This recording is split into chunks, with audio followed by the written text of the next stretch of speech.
What's going on? It's your dog Artman Boxing, and we're back with another boxing conversation. Look, man, it's fight week. We got Fedor versus Lubin. We got the timeline popping because of that Rolly versus Tank beef. Hold on one second. Let me get my dude up in here while I fucking fix this phone. Hold on. The Rolly get knocked the fuck Hey, out though. hey, I ain't gonna lie, that Rolly Tank shit was just is what I needed today. Definitely. He Definitely. whole Rolly. I don't understand though. I wouldn't say Rolly's so much so scared of Tank. I think the moment is like making that Too nigga much feel for him. like it's too much. It's too much. That's how I felt in the first press conference. He was stumbling up his way. I mean, he always talked like he fucking Forrest Gump, but still. All I'm saying is the coach stole the show for me. I gotta play that. The coach, Yeah, you heard? player, because I just seen bits and pieces. Hey, the coach. Hey, the coach start going Hold up, dead. Art. Hold up. I seen you finish the damage. Oh shit. I seen the white joint. Hey, Oh, hey, you finna flood the streets, nigga. oh, you mean this right here? Hey, that motherfucker mean. Yeah, I was That telling people, I'm motherfucker like, mean. I gotta get some new kicks for that hoe. you need some all white ones for this. Man, I actually got some of them hoes, but they the mids though. I don't got no all white like. No, I got some. I ain't wearing that with no forces. Hell no. I need some cut. I need some shit. I damn near want some I'm American. wearing that. I'm wearing that on my Cali trip. Most definitely. I'm about to be in Cali on Venice Beach. Like, yeah, Yeah, yeah. That's how the fuck we get down. man. I ain't went Art to. Man I ain't went to Apparel. Cali since pre-COVID. Oh yeah, shit. I Yeah, went there during the COVID shit. I'm about to go back again. I I can don't smoke some trust them niggas governor at all, bro. over there. Hell yeah, I can't live there. I can go a little vacation real quick, but I Yeah, couldn't live cannot there. live They there. got some other shit going on. Nigga, I lived in Cali when I was 18, bro. That shit was fucking. As far as like the actual lifestyle shit is fun, but nigga, like it's expensive as fuck to maintain there, nigga. I bet it It was is, nigga. pink, so I ran through like 2 bands in like 3 days. yeah, that shit is ridiculous. Nigga, one time I went out there, nigga, I'm talking about, I think I was 19, bro. I went to Cali with like $500 for a week and a half. And somehow I made that shit work. Somehow. Man, I'm so glad I'm not fucking struggling like that no more, nigga. I could not even step foot in Cali with $500. I know they be as soon as you get in there, you gotta pay for something. Nigga, buy 2 zips and be broke.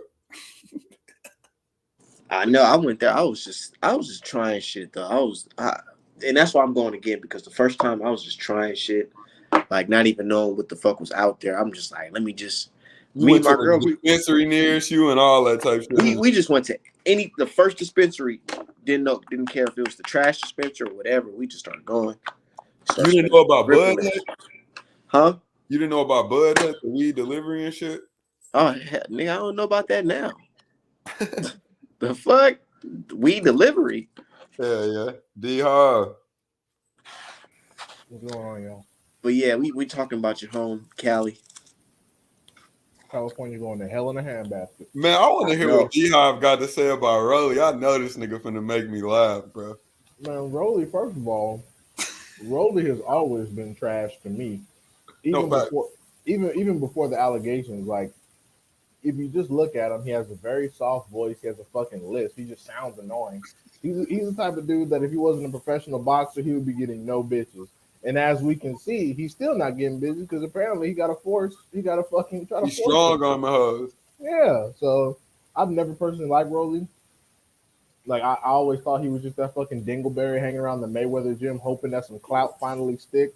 And of course, lo and behold, Mayweather managed to give his ass a fight. But all the quality people in his stable, he's either mismatched or hasn't given shit to. So it's like, okay, Mayweather, what the fuck has Rolly done to earn so much? Like, Hey, D, hmm, bro, I don't know if y'all remember this time period, but niggas used to think Rolly was gonna be like the next guy, bro. and that shit is hilarious to think about now because when Rolly was like in amateurs and shit. See, me, I wasn't like super duper aware of all the landscapes of boxing, like kind of how I am now. At that time, I thought Rolly was good because all the highlights I seen was him clipping niggas. You feel me? Wow. Like quick, clipping niggas. And then when Mayweather signed him, you know, he started putting him in fights and shit. When I seen that Marinez fight, I said, oh,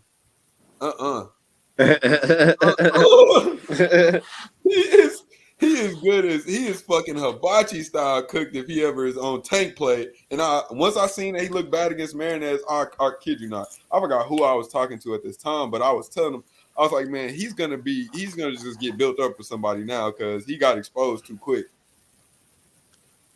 Built up for Tank in that Marinas, and then as soon as he fought Richard Coleman, he got laid the fuck out. I was like, oh shit. Like my thing is what you just said right now, Remy. I always thought this is like you said, this is before we were aware of like boxing politics and shit. I didn't even know that fucking Rolly was signed to Mayweather until like right before the Marinas fight. I thought he was a nigga that like paid every month that nobody liked. I had no idea that Mayweather actually gave a fuck about what happened to him. I was like, oh my God, are you serious? And then when I heard he was fighting Tank, I was like, oh my God, get these dudes the fuck out of here. Get these dudes out of here. Like, of all the people I made with the gym that could be fighting Tank, this nigga, huh? I'm like, bro, I'd rather Lil Africa fight Tank at 140 or some shit. At least he trying to get some smoke. Rolly just bullshitting around. I don't know what the fuck he doing. Fuck Rolly. Yeah, Rolly. His coach funny though. His coach is fucking a moron. He's like, I remember at the first press conference, he was like, we incorporate jiu-jitsu, karate, and street fighting in the boxing. I'm like, hey, did you watch the press conference? Because this coach started talking spicy. I was like, whoa, hold on, nigga, what? He started coming at Tank. I didn't watch it. What'd he say? I'm about to play it. Once you hear this, I'm surprised the timeline really ain't like speaking on it like that. That motherfucker was going off. Hold on 1 second. I was watching Tony Harrison scrap niggas in the crowd. That shit had me dying. I was like, wait, what? That nigga Tony Harrison got a mouth on him, boy. Because I remember then that Charlo press conference, I'm sitting there like, damn, he might beat Charlo.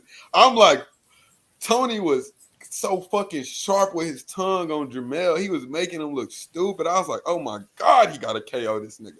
It was funny because when Jermell Charlo was talking shit about Bud, I was like, this nigga really sounds like a fucking extra on Django Unchained. Like, just the way he sounds. I'm like, you really don't know how to speak. He's like, yeah, you need to go fight Earl's bit. I'm like, oh my God, shut the fuck up, bro. Like, he said these niggas sound like an extra on Django. Like, ain't nobody trying to hear Charlo talk for no fucking press conference. Like, shut the fuck up, Charlo. Just be quiet, bro. I fuck with them too, bro. Like, I really want to be these niggas publicists or something, bro.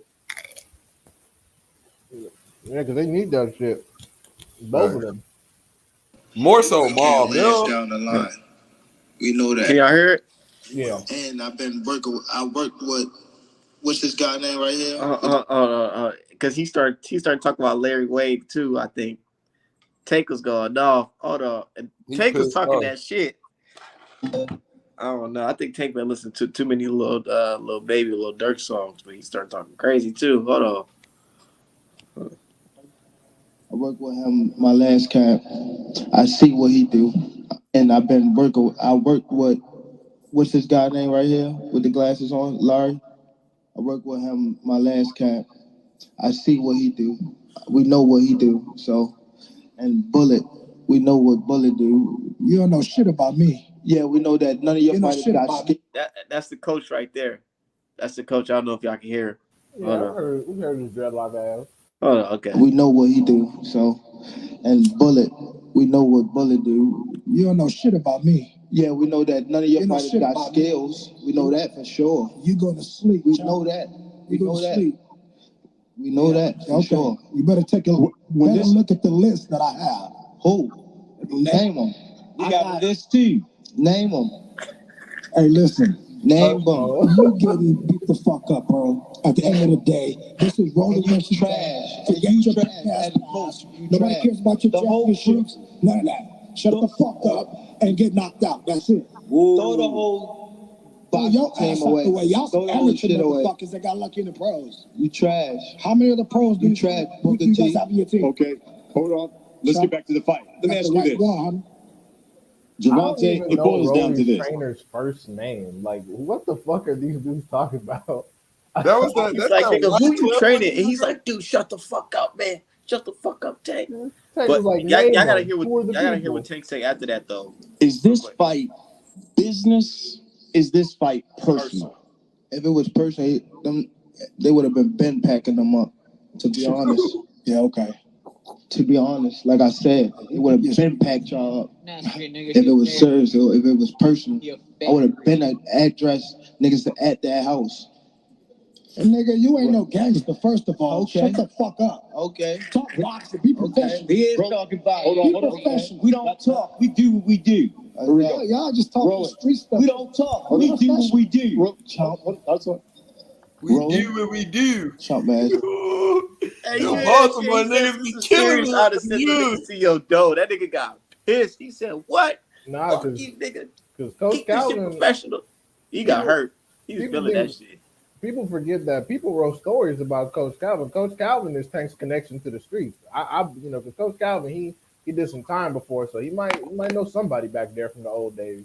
And trust me, I get it. We don't always have to get to the street shit when it comes to fighting or whatever. But it's just funny that Tank was able to get a buddy out his element like that. But Like, yeah, I your don't. team supposed to be solid. Why the hell y'all over here arguing, cussing the main event out? Like, this nigga crazy as hell. Like I said, I don't even know Tank's trainer's. I don't even know Rolly's trainer's first name. Like, who the fuck? Who? I don't know, but Coach Bad, he was Who like, is he? fuck all that shit. What, bro? And then when Tank said, "Okay, who you got in your stable?" I got a list of dots, nigga. What are you talking Yeah, about? like who the fuck? Like honestly, I didn't even know that I was Rolly's real trainer until the last press conference. I was like, wait, so this nigga's actually a trainer? Oh wow. He was talking about jujitsu and karate. I was like, wait, what? Where the fuck did they find you? The YMCA? Ain't nobody trying to fucking talk to you. Like, get out of here, bro. Nigga talking about jujitsu and boxing, bro. He's like, we incorporate street fighting, jujitsu, and karate in our boxing style. And he said that shit with confidence. I'm like, do you think that gives us more or less faith in Rolly? Like, he's already a fucking idiot, but then you teaching this nigga karate. What he gonna do? Throw a knee when Tank jump on his ass? Yeah. Like, And get fucking DQ'd. that's what that, and it's funny because that's a very real possibility to avoid getting knocked out. Like, oh shit, he's coming for me, and then knee somebody in the nuts. Man, But that was pretty decent. Y'all see Fundura and Lubin? That's the press conference I watched from beginning to end. That shit was crazy. I'm sure you and your trainer Kevin Cunningham have been watching. Hold on. Let me see this shit. You posted that shit on Twitter? No, it was somebody else, some random dude. What's up, PGH Big Dog? Yeah, no, it was some random dude that posted it. But yeah, it was funny because Tony Harrison went from "Hi everybody" to "Yeah, bitch ass niggas" in like 3 seconds. I was like, wait, what? Who is he talking to? And then fucking Luis Arias from Mayweather stable was talking shit. I guess his mortgage is due. He trying to get a fight. So he was at the press conference talking shit for reasons I still can't understand. That nigga is too inconsistent, boy. He will win a fight, then lose to a super sorry nigga. Like, He beat Hurd. I felt so bad for Hurd. Like, Hurd, what the fuck was you doing? Like, Hurd didn't show up to fight, bro. it was lost raining his and will shit. This to nigga win, was bro. slipping. He was eating right hands all night. I'm like, yo, what the fuck is this? Hey, Hurd didn't show up to fight. that weight bully shit, bro. That nigga shouldn't have ever, bro. Realistically, he had no fucking business fighting at 54, but that was probably the only way where he could accumulate a sizable advantage to where all the skills he don't got isn't as obvious. You know what I'm saying? That nigga was leaning on Laura, everything he did was pressure and using his bigness. Everything. It is power. Motherfucker. Yeah, he could crack too. Laura hit him with 10, 15 punches flush. He'll eat that shit, hit Laura one punch, and that shit knocked down his fucking health bar But you know, about You know- 40%. you If know this what, was man? if this was a video game, fucking, that's like playing against the fucking final boss. because you hitting that nigga with a million combinations and he's still walking on your ass. And that's why somebody had brought it up. Somebody said this is how that the Cubans gonna look when they come into boxing, when they start fighting these guys in the pros. Not all of them, but a decent amount of them. Think about it. There's a big difference between how many rounds they go in the amateurs or the Olympic trials, whatever. Like right? What? Like 5 rounds? No, it's like 3 and then like 4 at the Olympic level. Yeah, it's 3 and 4. 3 and 4, nigga. What these niggas gonna do when it's round 12, nigga? And this nigga, you done hit him with the best shots, and he's still coming. He got power. And you tired as fuck because you ain't never been this far. And this nigga, they say,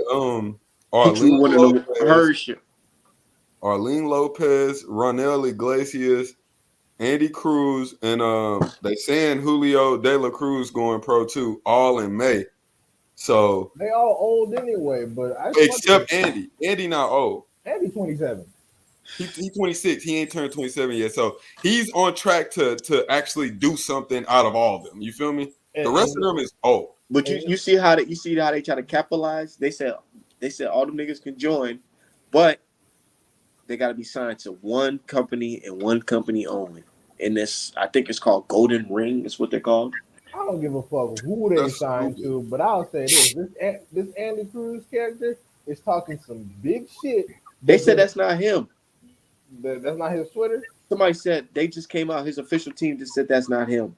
Okay, that makes a lot of sense. Why somebody faking like that nigga though? You could get some clout or whatever, bro. Nigga, they made fake accounts with me, bro. Of course they're making fake Andy Cruz. Yeah, and what's up, Julius? What's going on? What's good? What's up, brother? And I'm just like, I'm really glad that's not him because I'm like, you talking some big shit for someone that hasn't had a single pro fucking fight. You calling out Keyshawn and Devin Haney. I was at Devin. I feel like when they put the Keyshawn and Devin Haney, that's when the management had to come out and say, "Wait, hold on, this ain't him." Yeah, because you already know is following that pace. Yeah, well, you already know. I was like, "Well, run it then, bitch." I was like, "Well, let's get it." Keyshawn only got 4 fights. Let's make it happen. If they come in, bro, I'm telling you, look at Lara versus Herb, man. That pressure. Can they deal with that type of pressure? You know, all right, I'm going to look at it like this. You know, just like Lara, you know, I feel that Cruz and them guys can come in and compete and win some fights because I thought Lara beat Canelo. But, you know, for those people that thinking they just going to come in the game because you dominated amateurs. And look, even when the United States many years ago, before some of y'all were born, you know, won, and I'm talking about Pernell Whitaker class. They won like 11 out of the 13. They won like 10, 11 gold medals. There were only like 2 or 3 all-time greats, and that was Pernell and Evander Holyfield. Some of them guys didn't win titles. Some of them never even fought for belts. You get what I'm saying? It's all at the pro level. Trainers that started hating on niggas. I mean, and that's another thing. I had sent out. Yeah. Hey, that's another thing too, man. You know, are these guys gonna have trainers that's gonna be able to lead them from the amateurs to the pros? See what I'm saying? You're a good amateur trainer, but can you be a pro trainer? Because they ain't gonna allow them guys just to lead Cuba. Now they're gonna have to defect. I had said that to D-Hive. They still gonna have to defect if they want to have a pro career. Nah, they signing with yeah, apparently they're I got you. But what I'm saying is Cuba's gonna take a certain amount of their money. They're not gonna get like 80% or 70%. They might get 10% or less. You see what I'm saying? Probably gonna get 60%. Just be lucky that we gave you the opportunity to come over here. But yeah, let me tell y'all. Golden Ring, basically, if I think it is what I think it is, it's basically a private corporation set up with people that have experience in the Cuban government to handle the affairs of the boxers. It's going to handle their immigration paperwork, their finances, and most importantly, make sure that they're adhering to whatever the government protocols are for turning pro. Now, China has the same thing with a lot of their students, with a lot of their foreign exchange students. But if they decide to go pro, and then they defect while they're in the United States, they might be able to separate from this Golden Ring organization and join an American promoter. And that's what Julius is talking about. But until they actually defect, they're basically traveling agents of the Cuban government through that Golden Ring. And that's another thing. I bet you we could count on our hands how many times they're gonna fight in America. Probably none. Yeah, you know what I'm No, saying? they said the ones about to fight in May in Mexico and then Yeah, try to pop it off. The Yeah, big that- ones- But the it's big gonna take ones are some gonna- time. It's gonna take some time. Because if they all come in here in drones try to fight, man, they're gonna get weeded out early. Right. Yeah. They're gonna get cleaned up. Early. Hey, just like those African fighters came over here. I mean, some gonna pan out, some ain't. And the other thing you got to worry about is when these guys really start making some money, you know, what are they gonna look like in the ring? Yeah, they ain't never You know what touched I'm no money saying? before. They ain't ever touched no They money. start seeing some white women all along. Yeah. Oh, yeah. Lord. Definitely. Yeah, Y'all Definitely. see it? Definitely. Lucas Definitely. turned into Or- fucking P. Diddy. Or some of them Americanized You Spaniards, see, like Yuka's Uga's he daughter. had his or rollies on all access. He like, yeah, this is Yeah, the right, community exactly. back here. You know what I'm Bro, saying? This Look nigga- at this. They ain't Yeah. got these in Ugas. Cuba. Look how I'm living. Mhm. He could have bought a bigger house with the amount of money he spent on Mhm. watches. Those Caltech Philippe Nigga, watches he ain't are never not had it cheap. like that. Nigga, each Mm-mm. watch you think about the And- waves he was fucking and- swimming on. and the look at- motherfucker. He and look at man, his girl. I came. That's what I'm I talking came a about. long Yeah. way. Now, And that look girl, at Uga's girl now. that girl is why You he's ain't got all my of a sudden- IG model quick. And that's It's a and that's status what symbol. those other Cubans gonna do. They They're like gonna it get 'cause them it's a IG status. models. It's a status symbol. But that Yeah. girl is why he's the ultimate badass. All of a sudden, he talking about taking out Bud, taking out Spence. This nigga ain't never Yeah, had right. This motherfucker never had this amount of confidence in his entire life. He's talking about, oh, I'm gonna be undisputed. I'm like, oh, look at this nigga. Because she put a battery in his back, like, that's right, baby, you gonna be undisputed. I'm like, Right. you gonna shut up and sit down somewhere. It ends next Saturday night. Right. Oh my God. He's talking about, oh, I'm a southpaw specialist. I'm gonna fight Bud Yeah. for undisputed. And that's why you Who seen the that fuck you post. think you I talking said, to? when did y'all lose faith in Errol and make Yukas into this Cuban boxing machine? Right. They Last didn't time I even think checked, he y'all would was beat calling him a Pacquiao. journeyman. They didn't even think he would beat Pacquiao, to be honest. They didn't. And look, here go the thing. I have seen Cuban magicians in the ring get their butt kicked. You know what I'm saying? And look, even though Lomachenko picked on Regan Diao because he made him move up 2 and 3 weight classes, let's be honest, bro. He quit in the ring. He did. Regardless of whatever happened, he quit. My And theory he's on that. considered, but here's the thing: Regan Diao is considered the greatest Cuban boxer ever outside of Stevenson. He's considered the greatest ever over Cruz and all of that. And he got over here and quit. Teofilo Stevenson. Yeah, Timofimo Stevenson. Yeah, considered the greatest. And Regan Diao is like, look at Regan Diao record, some old crazy 402. You know what I'm saying? They don't brag on his record like they do Lomachenko, but like 402 with like 2 gold medals, and he They quit didn't- in the ring. They didn't give Rigo no respect until Loma beat him. Facts. Yeah, I agree. None. And They even when he talk shit broke about Donaire jaw, and that's what's going to happen with the Cuban fighters. They're going to beat some Americans that are good, and then they're going to quit in the ring a couple times. I can Look see at- it. Man, I'm just telling you. Look at Lara versus her. How many amateur fights you think Lara won in Cuba? Look at Lara versus Angulo as well. Angulo was a guy fought in Mexico, didn't have an amateur career, He dropped and him, knocked Lara down twice Yeah, in he the dropped fight. him. And then Laura Yeah, had to get and up he's and slow stop as him, right? molasses, Yeah, Slow than a Angulo- motherfucker. Like, Angulo is slow. trash. He's never been good. but he beat. Canelo was Really? picked. Really? Canelo was Yeah. beating Really? the shit out of Angulo. Yeah. But that just goes to show that you can bully those guys. You know what I'm saying?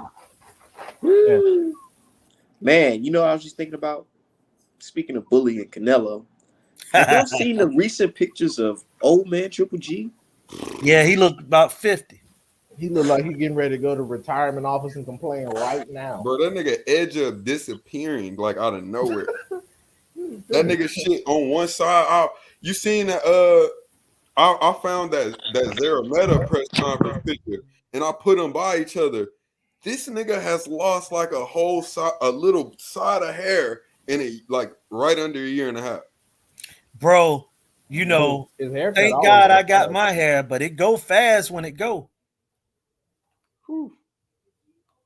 No, that nigga is getting dirt old. And I just gotta say this, y'all. I gotta say this. So when Charlo was the go-between for him to get the Canelo fight 3 years ago, because he talking shit about Canelo, and I'm gonna hit his ass with this jab. Because he said Canelo, he's saying it's personal. Why hasn't he been fighting me? Well, because you didn't fight Charlo. WBC ordered you to fight Charlo to get that third Canelo fight in 2019. That shit was 3 years ago when they told him that. And he said, no, I'm not fighting Charlo. He came out and said that shit. He said, I'm not fighting Charlo. Look at him. This ain't Photoshop either. He look like he got a 16-year-old grandkid, bro. What the fuck? He probably do. Nigga probably in the Ukrainian army right now. Hey, man. Hey, you know, Triple G. Wait, y'all see Canelo's team with the damage control? Well, if Triple G look bad, we just gonna go to Beterbiev. But I was like, hold the fuck on. Y'all told the whole public the reason y'all turned down fucking Charlo and Benavidez because y'all just had such a better deal over there with the zone. So you're telling me you're willing to make a deal with Top Rank to fight Beterbiev now? Bro, it all depends on how Beterbiev look. Exactly. You know, that's a whole lot of talk, man. If Beterbiev get in there and smoke Joe Smith Jr., they ain't going over the Top Rank for no shit like that. What if fucking Beterbiev like beat him so bad, like he broke him down, like couldn't even box him? He would be like, we will be fighting Triple G. We know that he got knocked down twice, but he still won a 12-round close decision. Right. So we will be fighting Triple G. Hell no, they ain't gonna get in there. Yeah, they'll say Murata's such a tough fighter, and there was a lot of conditions going over to Japan to fight, and you know it's gonna be the excuse. You know that. Yeah, they'll pull out clips of fucking Murata versus Grant, the second fight where he got one good punch in and be like, oh, see, he's a fucking axe murderer. You see what he did? Man, I'm telling you, Canelo played his hand too many times. The walls are closing in. He gonna have to fight somebody. What if he get cornered into fighting Beterbiev? Ain't gonna be no corner. He gonna get a knack of booty. Hey, but here's the thing, though, man. Eventually, you know, the guy gonna hit a wall, man. So all these times of saying, looking at like, I'm not crazy about Bivol, but it's still an opportunity he could win. You know what I'm saying? So where, you know, the way I look at boxing now, it's hard to really count everybody with a W when they going up in weight and doing all this stuff, man, because anything liable to happen. You know what I'm saying? You know, I'm still waiting for the other shoe to drop. We never know, man. It might be another positive drug test. We never know. I'm just being real. Spoj said, who's heard from Marcus Brown? We don't talk about that quitting ass nigga over here. And nobody was talking about him before that fight. Man, that motherfucker got in that ring. He had better be a fucking blind, and that man got tapped one time and quit. I was so fucking mad. I was like, you got a blind better be right in front of you. Your ass took a knee and was like, nah, I'm good. Hey, let me answer this question. Cozy, I'm gonna tell you this, bro. That Lubin and Fedor to me is a straight 50-50 fight because of one reason. No matter how much I like Lubin, I have to question his chin, like, because I've seen him hurt against guys, man, that are not punchers, that can't fight. And I'm not talking about Gausha. I'm talking about he fought a Mexican guy, about 15 losses, but he got more skills than Fedor. It's just gonna be a hard fight, bro. Straight up.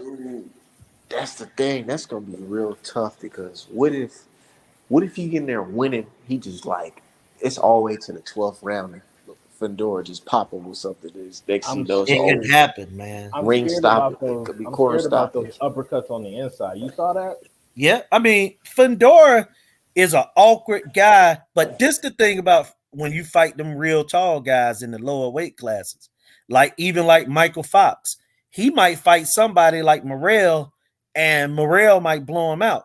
But then he might come right back the next night and beat somebody. So this thing really can go in either way, man. Like I couldn't bet money on nobody on this fight. And I think that the fact that I don't think he's under. I think he's well aware of what Lubin's capable of. So he ain't even looking at it like, oh, I could go in here and knock him out. He know like if I'm gonna get a knockout, it gotta be I gotta set that shit up. I gotta put some pressure on him and make him use some energy, use his tank, and I can't let him smother me. Because if he try to get them uppercuts off, Lubin gonna tear his ass up. Well, see, that's the crazy part about Fundora, my man. Fundora fight better in close.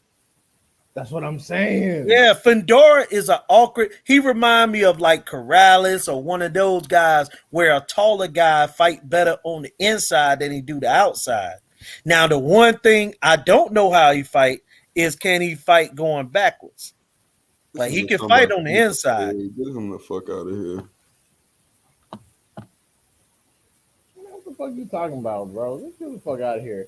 Who the fuck is Dalton Boss? I mean, that shit just annoy my mind, bro. Get the fuck out of here. I will say this though: if that shit go to distance or Tank don't win, yikes. That's scary if Tank lose. I'm not gonna lie. That's about Tiroli. Oh yeah, that's a bad loss. Then trying to leave Floyd. That's terrible. And how about Floyd throwing had his press conference at the same time and fighting 2 weeks before him? I can't stand that feminine shit with him. I don't know. Maybe it's like because he's short, but he's like that petty shit get on my nerves, bro. Like, what are you doing? You got all the money, bro. You have literally all of the money. No, he had attention whore. I ain't even gonna count.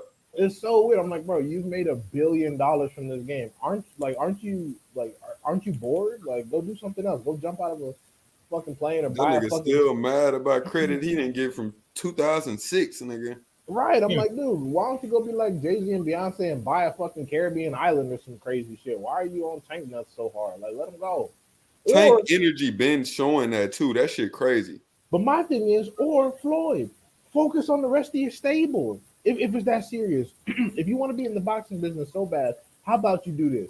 Get the rest of your stable some fucking fights. And he got some good young talent, good young talent.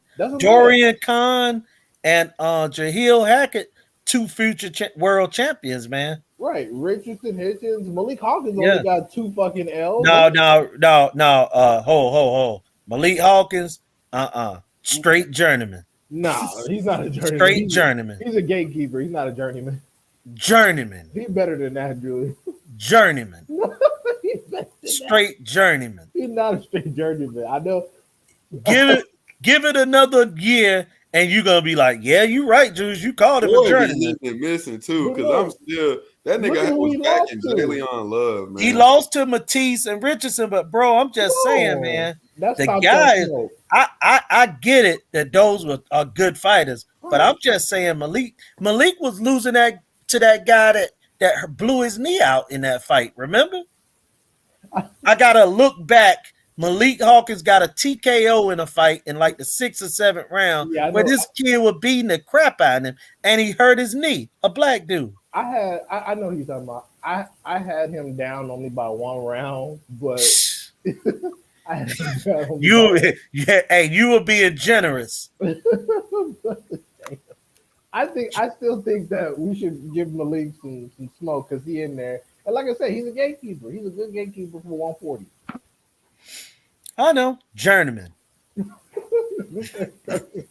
Start feeding him the guys. And he'll appreciate it because he need a payday. Give that guy them paydays. Let him fight. What's your prediction on Spence Ugas? Yes, it was Darwin Price. Yeah. What about Ugas? What's your prediction on Spence Ugas? That's simple. I got Earl Spence 12-round unanimous decision, but I got him, having some rough moments at some point, and then he get his second win and sweep the rest of the fight. Because I don't think Ugas is gonna be aggressive. Because I heard you this week saying it might look like Lamont Peterson. Nah, it ain't gonna look like that fight because Ugas ain't gonna commit. Ugas gonna stand back and try to counter. He ain't gonna come forward. Even if he losing bad in the fight, he ain't gonna come forward. Yeah, I he think gonna with try the to, he gonna southpaw, try to stay on the outside and make Errol do something that he can counter off. That's what I'm. That's all he want to do. Yeah, that's all because he know Errol gonna crack his ass if he stay there. as a southpaw, I know Ugas is going to rely on what worked against Pacquiao, which is the double jab and overhand right. Once Errol realizes that and can see it coming, and he starts pushing Ugas against the ropes and get on that body, because Ugas is the type of person to actually move his feet and try to get away from you. He's the type that'll try to wrestle you on the inside, hold, and try to go with you. I think once that happens and Errol starts letting up them body shots, Ugas gonna be in some deep shit. All that energy in the first 4 rounds, he's gonna be like, oh, okay. So this is what they were talking about. Let me go ahead and try to bag up some. And then Errol's just gonna be walking his ass down for the whole time, and it's gonna turn into survival mode. And yeah, and that's why, because Earl been off. And if Ugas would just be aggressive a little bit, I would take Earl by stoppage. I just think Ugas gonna, he experienced enough to survive. How I see Errol it gonna playing knock out. him out, bro, or get a How TKO. I see it playing out, I see it being competitive for the first 3 rounds, and then once Errol start getting more effective with, throwing combinations, I feel like you was just gonna fold.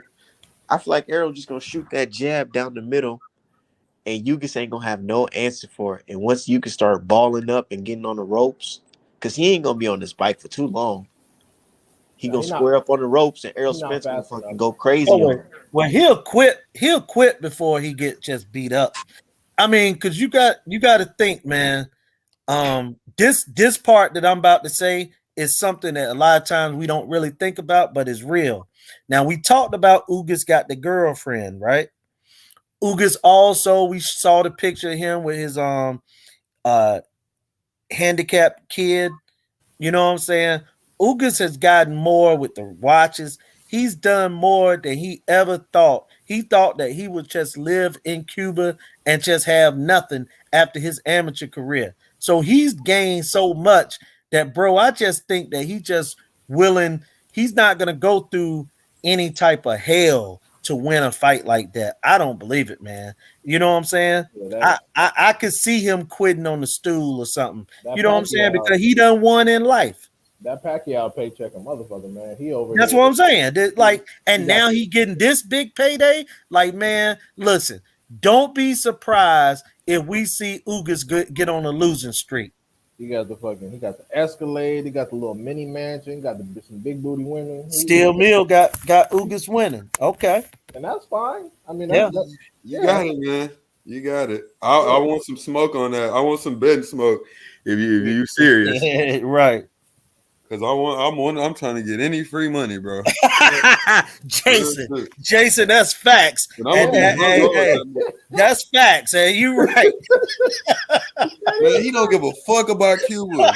Bro, he don't care about no Cuba. Bro. No. I had no idea Ugas had a son, and that son is over there like saying hi on like a Walmart internet connection from the third world. I'm like, Ugas, you're trash, bro. You didn't even send your child, bro. Hey, look, Jason, that's what I'm saying. Like, he content in life, bro. You know what I'm saying? First of all, I didn't even know his girl had a new body. You know what I'm saying? But I know that he's content in life, and he didn't send for his autistic, right? Autistic child. Man, that dude is living his life in Florida. He don't want to go. You know what I'm saying? He just count his blessings. Y'all see, he was praying. He was like, thank you, God. Thank you, God. I'm here. I don't ever want to go back. No, that's prison.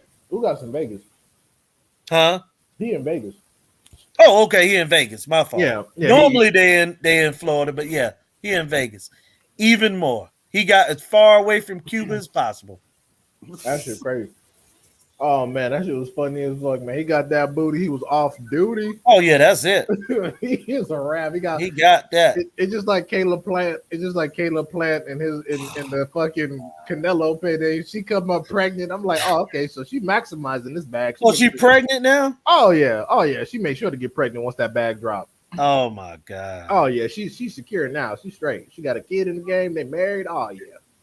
I want to see him. I want to see him get beat again, man. I don't like that guy, man. I ain't no Caleb guy. That man mother got murdered by the police, and instead of him being furious and ready for war, this man said, "We're gonna talk about it later at another date." It's been 2 years now. Ain't had no discussions. Nah, Jason, she Cuban, bro, I think. But yeah, no, I agree, Julius. That's some whack shit on the mom situation. Oh shit, he agrees with Fire said Triple G getting smoked. Damn. That would be some crazy shit. Like I said, if like I said on Twitter, if Murata fuck around and win, both Triple G and Canelo legacy look garbage. It's fuck. Well, you know, Triple G look garbage because outside of Kell Brook fight, you know what I'm saying? The only thing he got to show is Kell Brook and Danny Jacobs and we saw what Danny Jacobs Canelo. Like. That ain't no kind of career. If you're gonna be a career 154 pounder, 147, 160 pounder, you need to fight everybody. You know what I'm saying? That's it. You got to fight him and beat him. Yes. And like Marvin Hagler was a bullshit is dead. He's not no fucking boogeyman. He's not no fucking. Don't put him in the same sentence with Roy. Right. I hate HBO. But before it ended, I hated HBO. Like I damn near used to not want to watch the fights because them dumb bitches would be saying nonsense. Yep. They said Triple G. They put him in the same sentence with Bernard Hopkins, Carlos Monzon, my nigga, the and great. Hagler. Come on, bro. Because he beat fucking Willie Monroe and fucking Lemieux. Willie Monroe. Like, man, Charlo would be the best fucking name on his resume because he didn't beat Canelo. Yep. Right. Yeah. The fuck is they talking about? Like he can, and I swear Charlo will whoop that nigga, man. And Triple G, definitely. Triple G saw that. His ass. They saw that both Canelo and Triple G saw that Deverenchenko fight and said, "Oh hell no!" I ain't playing with him. They said not at 160, nigga. They said not at 160. Nah, fuck that. We gotta catch weight that shit. Are you coming up? Jason is on tonight, boy. Hey, Jason, you know what? I didn't want to talk about it. I'm gonna tell you, Jason. I don't know if it was like a couple weeks ago, probably a month ago, I made a comment about them Philly guys got a lot of that coon in them. You know what I'm saying? Tevin Farmer, all them cats, man. But damn. Hey, man, the truth hurts. And I met B-Hop, and he be talking talk like that. You know what I'm saying? Do a lot of coon talk. Tell people, what do you do in life? Oh, are you a winner? All that. That's coon talk, bro. Meanwhile, he's fucking employed working for De La Hoya. De La Hoya signs his fucking W-2s. Ain't that right? But he say that about black folks. Yeah, got it. The only person I've seen B-Hop be nice to is fucking Andrade, weirdly enough. That's weird. But that's because he's one of Canelo's biggest ops, and they mad they ain't in on that. They ain't got in on the Canelo business no more. That's all these fucking promoters seem to give a fuck about is who got Canelo or Tyson Fury or whatever. It's crazy, man. Tyson Fury got that mob support, so that's where his support comes from. Let me tell you how silly people is. It was a guy on Twitter this week. It was a couple of them. Like they were mocking Earl Spence fight against Ugas because in the 200 section, somewhere in the arena, they made a ticket like $45, and they made a comment to the effect of, "This is what we got." It was a black guy said that, but this is why people are able to speak and say whatever they want to in regards to the fighters. First of all, in the 200-300 section, the football stadium hold almost 100,000 people at Cowboy Stadium. You know what I'm saying? And also, why would you sell the 200 section in a football stadium in a boxing match for $300 and $400 or $1,000 when you got ringside? Then the 100 section you selling for all the money. You know what I'm saying? The Earl Spence fight next week gonna have at least 30,000 people there. You know what I'm saying? But nobody's gonna be bragging about it because you got clowns that get up here and talk that stupid talk, man. they gotta diminish Errol. They really don't, because if I'm not mistaken, it was the Ocampo fight. He fought Carlos Ocampo. I think that shit sold more than BJ Saunders fight, than the Canelo BJ Saunders fight. But my thing is, okay, so you hate Errol Spence. Cool, good. Congratulations. Now, what the fuck is Bud up to? Oh, right. Absolutely Fucking fucking cricket. nothing. So it's like one guy's putting in work. Like, you know how people say you can't just sit around and wait on a Canelo payday? What exactly has Bud Crawford been doing when it comes to Errol Spence? So they've been waiting around. That's all I'm trying to say. That's all I'm trying to say. Now don't come at me talking about I hate Bud. That's not the situation. But it just is what it is. You're talking shit while EJ's consolidating the division. So if Bud actually wins, EJ did Bud a massive favor because there's multiple niggas you didn't have to fight. Bro, what you talking about? That killer from Omaha. Oh my Talking God. about that old one-eyed pirate. Everybody who calls Terrence Crawford the killer from Omaha has never even been acknowledged by Terrence Crawford. Not even on Twitter. Niggas been in his mentions for fucking years and never even got so much as a like. My God. Shit is fucking pathetic, bro. Nah, I mean, I saw it, Extreme Willpower, and Jermell Charlo is Jermell Charlo. Like I said, the nigga sounds like a fucking extra on Django Unchained. So, you know, Jermell Charlo is Jermell Charlo. He didn't insult the LDBC directly. He just said that the community gonna be mad that I'm talking to Setback. And the truth of the matter is, nobody gives a fuck about Ellie Setback. What did Setback do? They were in a Lamborghini, and Jermell Charlo thought he was like really saying something. He said, "Oh, the LDBC gonna be mad. I'm talking to Ellie Setback." It's like nobody gives a fuck. Yeah, I don't even know why he was lying on those fucking acronyms, bro. They try to get the stupidest niggas that say shit like, I'm starting to think these niggas make fake pages to be fake LDBC to try to diss some Black Lives Matter shit. Because them niggas want to lump everybody together that's with the niggas that say dumb shit. Like, bitch, read my page. You can see what I'm saying, stupid. But my whole thing about Charlo is that, bro, the LDBC was defending your stupid ass when they refused to put you on the pound for pound list after all the work you've been putting in. Motherfucker, you had 3 belts and they had niggas on the list that had none, and your ass talking shit. We were the only people, and I'm not saying I'm an LDBC member or whatever, but you know, I support the community because you know it's a safe space for Black folks. We were the only people asking, why is Jermell Charlo not on the pound for pound list? He has 3 belts and is probably going to go for undisputed in 1 or 2 more fights. Why is he not pound for pound when motherfuckers that have 1 belt, 2 belts, or no belts are on there? And he was quiet then, but all of a sudden now he want to break off some disrespect. You know something, bro.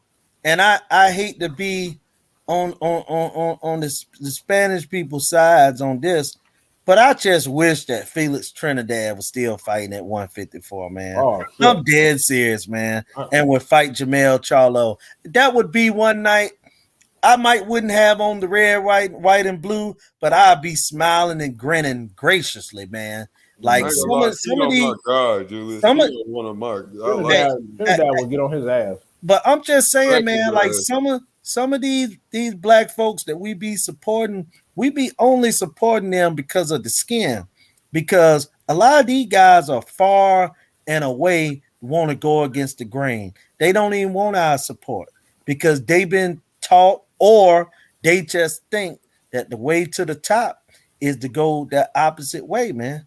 You know what I'm saying? Even though he signed to a black man that had made him more money than he ever would have made in boxing. If Jermell Charlo was with Top Rank, I don't even believe he would be champion right now. And he surely wouldn't have 3 belts or whatever he got. So, man. Top Rank ain't had no real welterweight or 154 action since fucking, Pacquiao now? Or fucking Floyd? Like, they haven't had no action over there for a minute. So yeah, if Jermell Charlo's at 154, he'd be like fighting like Xander Zayas and shit, like for nothing, like testing out the prospect. Ellie used to get. Yeah, that's what I was just reading. Yeah, nobody gives a fuck about Ellie, bro, like that. But hold on, this Steel Mills Boxing said those same fighters Errol fought didn't want nothing to do with Bud. Who? Cap. Who are they? Cap. I mean, Sean Porter fought him, didn't he? Right. And But he Didn't he pushed for fight the fight. Kell Brook? He pushed for the fight. Sean Yeah, Porter, I'm saying, and didn't he fight Kell Brook? right. And Sean Porter And said we tried to fight and, Bud. and let let me say this: Lamont Peterson would have fought Bud Crawford. Yeah, Lamont Peterson was crazy. He didn't get I mean, so who wouldn't have fought him out of them guys? Is he gonna say Danny Garcia? Because people reporting that Danny gonna fight him. So who is he talking about when he say he ain't gonna? See, a lot of times, man, people just listen to the status quo, what everybody else saying, and a lot of times them folks don't know what they talking about. If Terrence Crawford fight fucking Danny Garcia, man, oh my god. Like, especially when Keith Thurman right there, and he already said he wanted to have a fight in June or July, bro. Like, man. And Bud, and let's be honest, Bud stops Keith Thurman. Horribly. You know, straight Horribly. body shot. Keith washed. I don't give a fuck what nobody say. Keith washed. He is watching. Bud is gonna finish him off. He's probably gonna have to limp home after this shit. Still, Mill say Thurman said in the interview, "Pay what you want. I have zero interest." Oh yeah, but no, Keith Thurman been on weenie shit for about 5 years now. Man, Keith Thurman a fight. Hey, I seen a Bud fan today talk about Errol Spence and say, "Oh, something about Danny Garcia. This ain't Danny Garcia." About somebody that no, yeah, hell yeah. I think he made a reference to Sean Porter, and he was like, basically, Sean Porter getting knocked out, and Errol Spence couldn't knock out Sean Porter or Danny Garcia. And I was thinking to myself, like, man, I wouldn't be talking crazy about Danny Garcia if I were you, because I could fuck around and be Bud next opponent. Right, and it was funny, and it was hilarious because everyone said Danny was a washed gatekeeper that didn't show up to fight before he even fought Errol Spence. And considering everything Errol Spence been through, you would think that he would, fight someone washed and get a tune-up. But once they saw how he did Danny, all of a sudden Danny was no longer a top 10 welterweight. He was washed, even though he only had 2 losses. Some people say could have went either way, but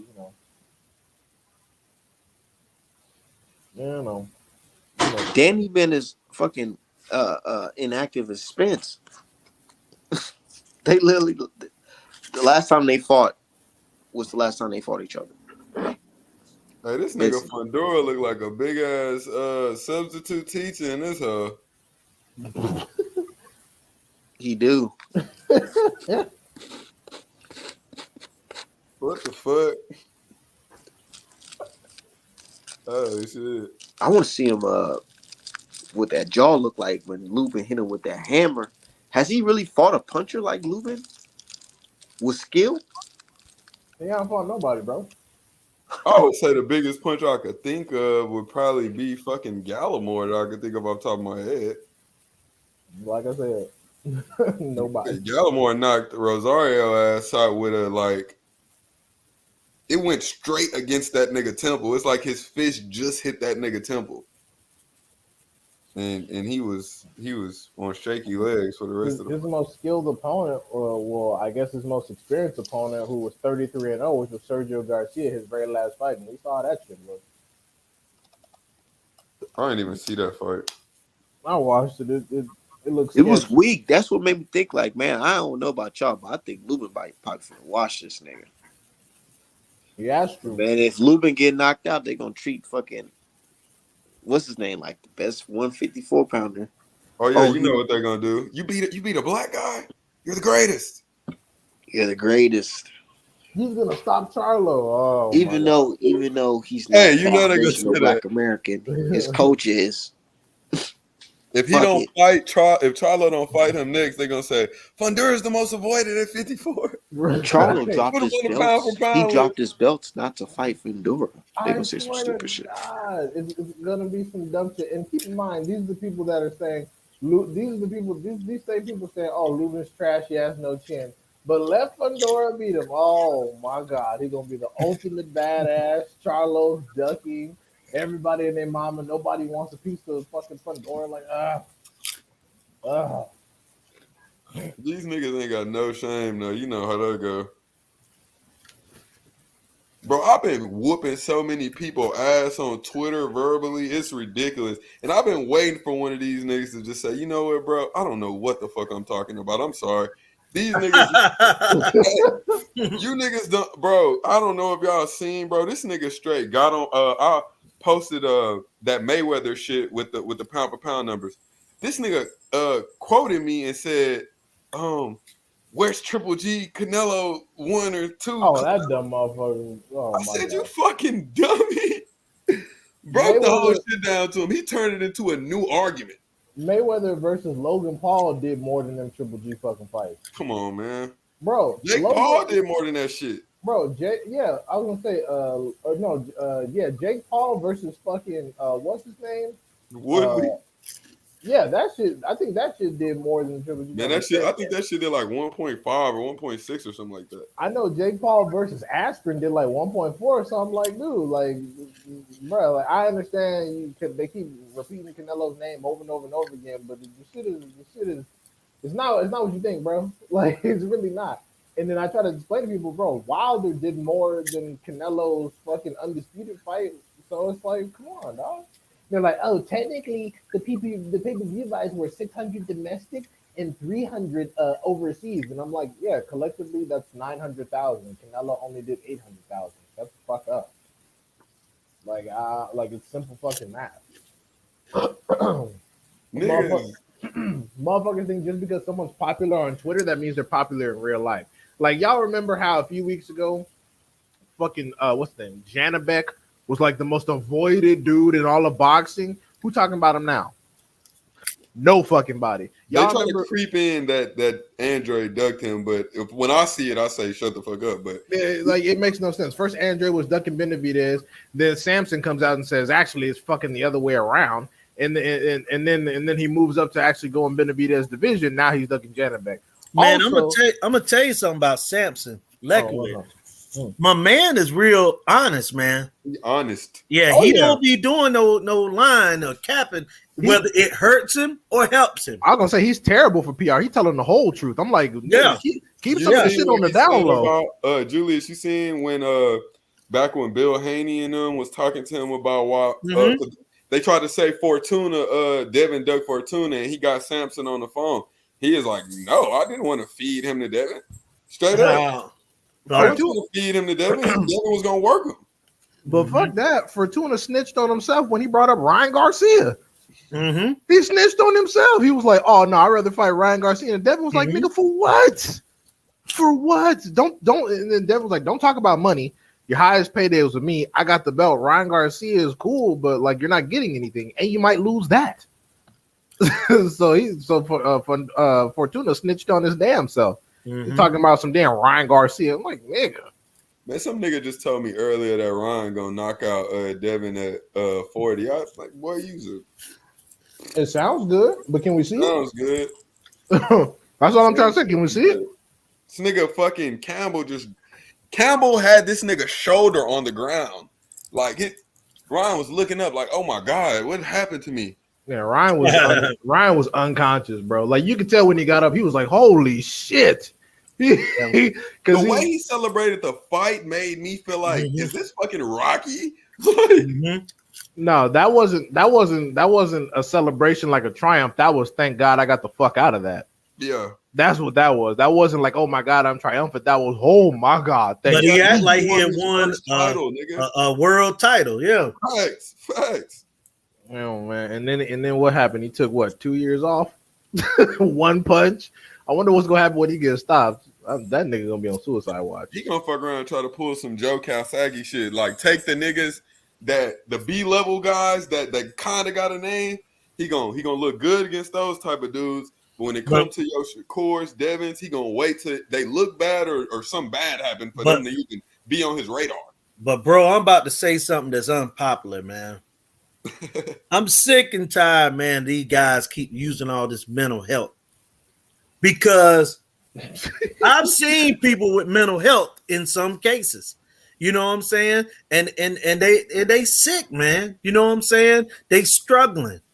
But some of these folks are just using it as an excuse to not be willing to step up in whatever situation in life. It ain't gotta be boxing, because as soon as you start talking, well, I got mental health. No, you can't talk about me wanting to quit because I did this. You know Look, what I'm I saying? actually used it's the same day Ryan Garcia came out with that mental health excuse. I pulled that shit at work. I was like, man, I feel like I need to take a day off for my mental health. And they said, fine, go be it. So be it. But my thing And I was is, like, oh shit, that shit really works. but And I'm my like, my damn, if they could do shit, if I could do this on a lower level, of course they could do that shit on a higher level. Yeah. But my thing is, if you have if you have fucking crippling anxiety, I understand. But here, check this out. Why are you choosing to participate in a physical activity in which you could be killed? If you got mental health issues, sit your ass down, enroll in barber college, and start cutting heads or some shit. Don't come to me talking about I want to be a killer. I'm gonna fight for a living. Get in there and get your ass whooped one time and talk about see what happened was I had air in my lungs and shit.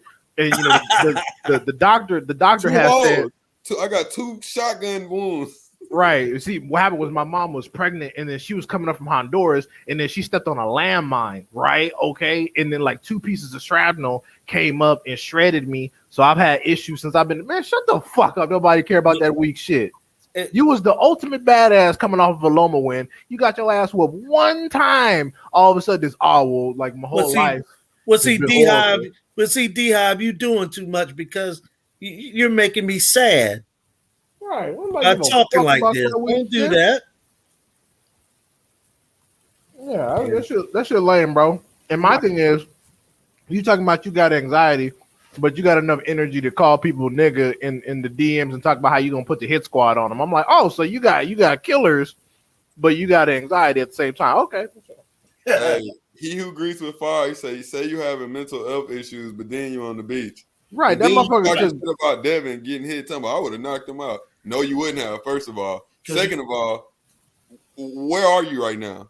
Where are you? What are you doing right now? He went to Honduras and like met the president and was having fun with kids and playing soccer. Motherfucker went on vacation. Went on vacation. He took his DAZN bread and he went on a world tour.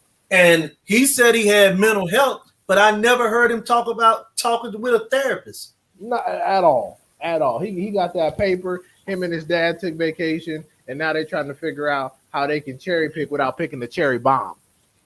And a lot of time too, man, these guys be talking about mental health and all that happened. Their girlfriend broke up with him. Right. Pussy problems. That's it. Nah, T.O. is a fucking simp. Like, oh shit. Damn, Jason crazy. Look at that. Jason crazy. What Jason say, man? Jason said T.O. wife out here. y'all heard that nigga was down to 20 bands before that Kambosos fight? I heard he ain't have no money. I heard shit was a rap on this camp. I heard he old niggas. That nigga had look. You watched that shit with him and Devin getting into it. This nigga, I think this nigga had on like a stainless steel chain or some shit. Hey, look. Hey, Devin got the buzz and shit. He got a. He had that Lomachenko payday, man. So he ain't got no excuses for being broke like that. That's on him. Julius, he bought a house like he was didn't get any Mayweather or some shit. No, but Julius, Teofimo didn't get no bread off Lomachenko. Teofimo got 6 figures. He got $600,000. 600,000. But what I'm saying is, what did he do with the 200 or the 150 afterwards? That's what I'm saying. He bought that stupid bitch a house when she took. And then on top of that, that's T.O.'s fault. After the biggest win of his life, you know, I ain't no Bob Arum guy. But Aaron would have loved to put him back in the ring. He the one that set that Kambosos fight off twice. You know what I'm saying? Oh hell no! He agrees with fire. Nigga was starving like Marvin. That's why he was on. That's why fucking right before the Kambosos joint, he was crying like a motherfucker. He was like, man, you gonna put me in here and I'm not getting my 10 million. Blah, blah, blah, blah. He was crying his ass off, talking about I only got 600,000 and I fought Lomachenko. That's why he was up in there crying. And then he went in there and lost. Ain't that a bitch? Look at Devin. Look at Devin. He really jealous of that nigga, bro. I don't care what nobody say. He hate Devin because he ain't got that shit. You know what I'm saying? They all are, because Devin got Tank money without Tank fan base. That's why. Exactly. They can't stand it. Devin is not that shit. That's why Yeah. they wanted him to take that contract so bad. Yeah, that's all it is. Nigga, And I hope take less than what you used to, nigga. We tired of you making all that money. right, and I hope Devin take all that anger and frustration and take it out on Cambosa's ass and fuck around and stop his ass twice, 2 times. I Hope can so. see it, man. I can see it. I hope so. You got to. But my thing is Mickey Bay over here fighting in Africa, and I have no issue with that. Go ahead and get your money. But who the fuck is trading Dev? Who the fuck told Mickey Bay to go to fucking Ghana for a fight? But like you could do that, but why can't you do it like after Dev's first Cambosa's fight? That's what I'm trying to figure out. I think I was trying to tell you this one day, bro. My whole assessment of Mickey Bay, bro, he hate how his career ended. He see all this shit Devin doing in the back of his head. He wants to make he stay talking about fighting and what he done and what happened with the Mayweather team and shit. Like he want another chance at to make something shake. You feel me? Well, that's cool if he wants to make up for some missing bread. But my thing is, you could do that at any point. Just get through the first, just get through the first fight first, and then you could go ahead and fight the nigga. Like you could be doing training camp at the same time, kind of. Hey, y'all seen when Dev talking to Kambosos at that press conference for him and JoJo, and like Mickey bring Devin to Kambosos while he talking to the media. Nigga, Bill was like, let bosses talk. Man, Mickey, bro, he really shitted on Mickey Bay. He was like, he tried to put his arm around Dev. He said, I got my young champ. Fucking Bill cut him off. He said they've been talking, they young boss, let young bosses talk.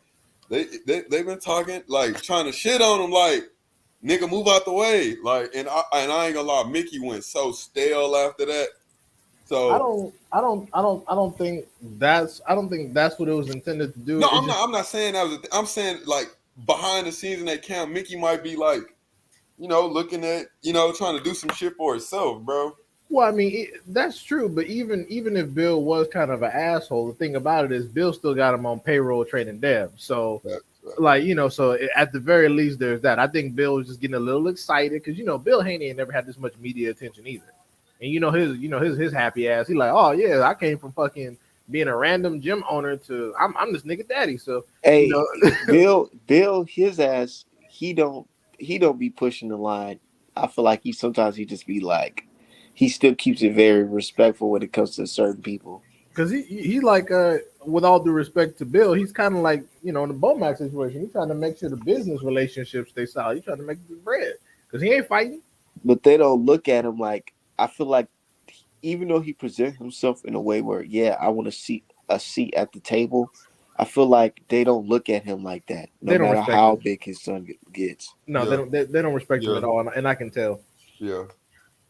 And that's unfortunate. But I hope that one day Bill recognizes that and treat the motherfuckers how they deserve to be treated. Like, look, this is my son. I raised him. He's the cash cow over here. You bitches at the zone have absolutely fucking nobody except Canelo when he decides to come over here. So let's break bread and get the shit done. Speaking of that Canelo fight, you think that fight's gonna do better pay-per-view numbers than Plant versus Canelo? Hell no. Fuck no. I doubt it because that shit is gonna do 400K. People shit. I mean shit because people were shitting on Bivol. Like, bro, if you let me tell everybody, go to Twitter, look up the day that Bivol fought Salamov.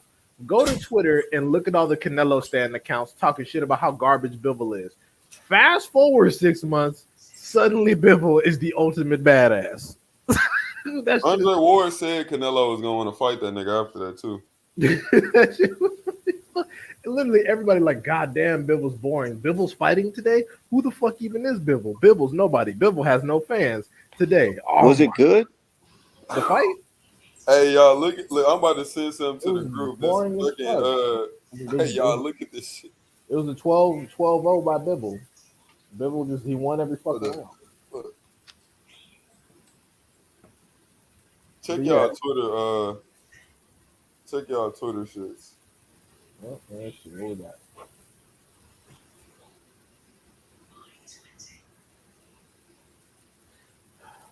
Oh hell no! Yeah, the thing is, bro, that right there That news got exposed 2 years ago. I don't know why Black. Yeah, I've been knowing about that shit for years. I went on their website, bro. They had a Democratic donation thing before the election. They Yeah, was I don't know why Black Twitter is so slow about that. And I'm not even talking about like me knowing. Like CBS and shit was exposing them. Like facts, mainstream facts, ass, like facts. fucking 60 Minutes type shit. So I don't know where niggas was. Niggas was getting high. They was No, I seen that shit. Because I listened to a lot of Tariq and he was talking about that. And that's what I'm saying. Not even Tariq. Like CBS News was like Black Lives Matter founders have redirected funds. Like it was a big story. But like, nigga, that shit was like, bro, we seen that shit going. Like, how even their website, we're talking about how they're focused on LGBT issues and stuff like that. and destroying the nuclear family. Right. Destroying the nuclear family. The But that's why I moment say fuck all that, nigga. I just be pushing, man. You see me, I got a black wife, when about to I have a was black son. It is when what I, it is. when I was back in Man, school, you feel me? when I was back in school and I was tracking the Ferguson protest, the moment Darren Seals came up dead, I called bullshit on the whole thing. The week he came up dead, I called bullshit on the whole operation. I was like, oh hell no, these people are frauds. You can't trust them. I don't know what's happening because what? And they tried to say it was the cops. No. Wasn't no goddamn cops.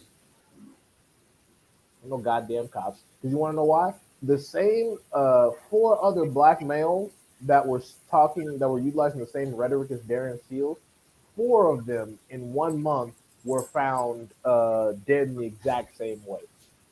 I'm like, cops are not that clean. They're not that clean. That was some other shit. That was like some, make a phone call to some former intelligence operative type shit. I was like, hell no. I don't trust nothing going on over there. Man, it's just fucked up, man. You see where I live at, man. You already seen the news. They Oh not yeah, even trying to charge the police officers who walked into that dude's crib, and I was like, man, with Minnesota's that horrible. type of shit, I'm like, man, at this point, it's like I have zero faith in law enforcement. Yeah, Zero. the judicial system in Minnesota is fucking horrible. What? Horrible. Garbage. Man, you see the motherfuckers, they be wearing the same Pooh Shiesty mask. Right, yeah. It's just They be like, walking around wearing that shit like they some fucking hitman and shit. I'm like, bro, these niggas is crazy out here. Minnesota today is like Minnesota justice system today is like LA in the 80s. This shit is trash. Like they need to clean all that shit up. And they got this saying called Minnesota Nice, and it's racism with a smile. Shit. And then you telling me that a bunch of dudes got snow bunnies and shit out there. They do, and they still do. That shit is wild, bro. Yeah. These niggas got Stockholm, man. In Minnesota, it's like this. If you need a place to stay, just go find you a fat white bitch. Because that's what all these niggas be doing out here. Nigga, that's everywhere. Fact. Yeah, but D-Hive said he never seen that before. Because I'm from LA, nigga. Like I never like People more superficial in LA and shit. No, I mean I'm not gonna say all that. I'm just But fucking with you. It's just I mean, no, it's true that there's more about body image in Los Angeles, but I've Exactly. never seen that specific combo because I was always like, I'm with my family. What the fuck I'm supposed I don't see that shit. You said if you're homeless, that's all you need. no facts. Niggas be homosexuals in Texas, nigga. Oh hell. You will see a skinny ass black dude, bro. I'm talking. It always be the skinny black niggas though, or they just be like, just some weird looking black niggas with a white female. Well, that's None of the normal black niggas though. None of them. Not in Texas. None of the normal black niggas. Oh shit, I'm liking this Devin Haney training footage he be putting on Instagram. That's what I'm talking Oh, about. he just dropped some footage? Well, no, I think this is from 8 hours ago, but I haven't checked my Instagram all day, so I'm just looking at it right now. I'm liking the footage I'm seeing. When I used to think of Minnesota when I was young, bro, I did not think it was black people there like that. I thought it was only Somalians. I didn't think it was like FBA. Hey, they be out here, man. Hey, the Somalis be out here. Look, dude, you would think that, okay, I ain't gonna shit on the Somali people saying that they ain't doing they ain't about their business. But They not. there's a couple of them that got too, you know what I'm saying, too addicted to the lifestyle out here. Like we see some guy recently, he was just drunk and he was just screaming out. He said, "Yeah, nigga, I'm from the motherland. I'm the real deal. I'm the real deal, Molly nigga." I'm like, yo, these Somali niggas be tripping. Bruh, Be breaking into niggas' houses and shit. African people will literally get like a fucking manager position at Walmart and start giving niggas lectures about hard work. Hard work, yeah, exactly. Like you just Look. gotta get your paper up. Like what the fuck are you talking about? $12.75 an hour? Get the fuck out of here. Look. Let me tell. Okay, you wanna know some janky shit out here in the Somalians, man? I'm gonna keep it 100. They don't look at Black American as they people Fuck no. at all. You know Right. why? Here's our own personal experience. So I live in this apartment in Minnesota. You need like, you know what I'm saying, key cards and shit to get into apartments and shit. You know? So nigga, I'm coming, you know, to the door, and this Somali woman see me coming to the door. I'm like, you know, open the door for me. I'm not no fucking, you know, criminal, nothing like you've seen me before. And she opened the door. No, she didn't even want to open the door. Didn't somebody else open the door, baby? Yeah, she said, "I'm sorry, you're not our brother." Yeah. She said, I'm sorry. We're not brothers. We're not the same. I said, what? What the fuck are you talking about? Damn. No, yeah, because I told her. No, yeah, because because somehow the door ended up opening. She didn't open it for me, but somehow the door opened and somebody must have walked by. And I said, why you open the door for me? I'm not a criminal. What the fuck? We brothers and sisters. What are you doing? And she was like, oh, no, we're not brothers. We're not brothers. I said, what? Man, And I was like, oh, hell no. Right then and there, I said, oh, yeah. I see what the fuck niggas on. I think one time somebody told me, bro, like that when foreigners, like like blacks, you know, whatever you want to call them, they come to America, they damn near have a skewed ass idea of us. Like all they know is what they see as far as the music and shit like that, and then they kind of reinforce those stereotypes when them niggas coming. So they tell them to watch out for us. We're not trustworthy. We're crack smokers. We're swindlers. All that type bullshit. Yeah, That's we not it, all bro. that. But then you go look at where the fuck they come from. It's like, well, why the fuck you Clayton come over Bigsby here then? shit. That's not it, bro. It's mostly just fear. They don't want to be on the wrong side of power. That's all it really amounts to. And that's not just for Africans. That's for every single immigrant group. A lot of them don't want to be on the wrong side of power, and of course, in this country, power is proximity to whiteness. That's all it is. Because the thing is, look, their arguments are too easy to rebut. If they go pull something off the news talking about Chicago crime stats, we could just literally show them fucking Black Hawk Down and be like, shut the fuck up about crime statistics. Your entire fucking continent is genocide after genocide. Fix that shit before coming over here and talking shit.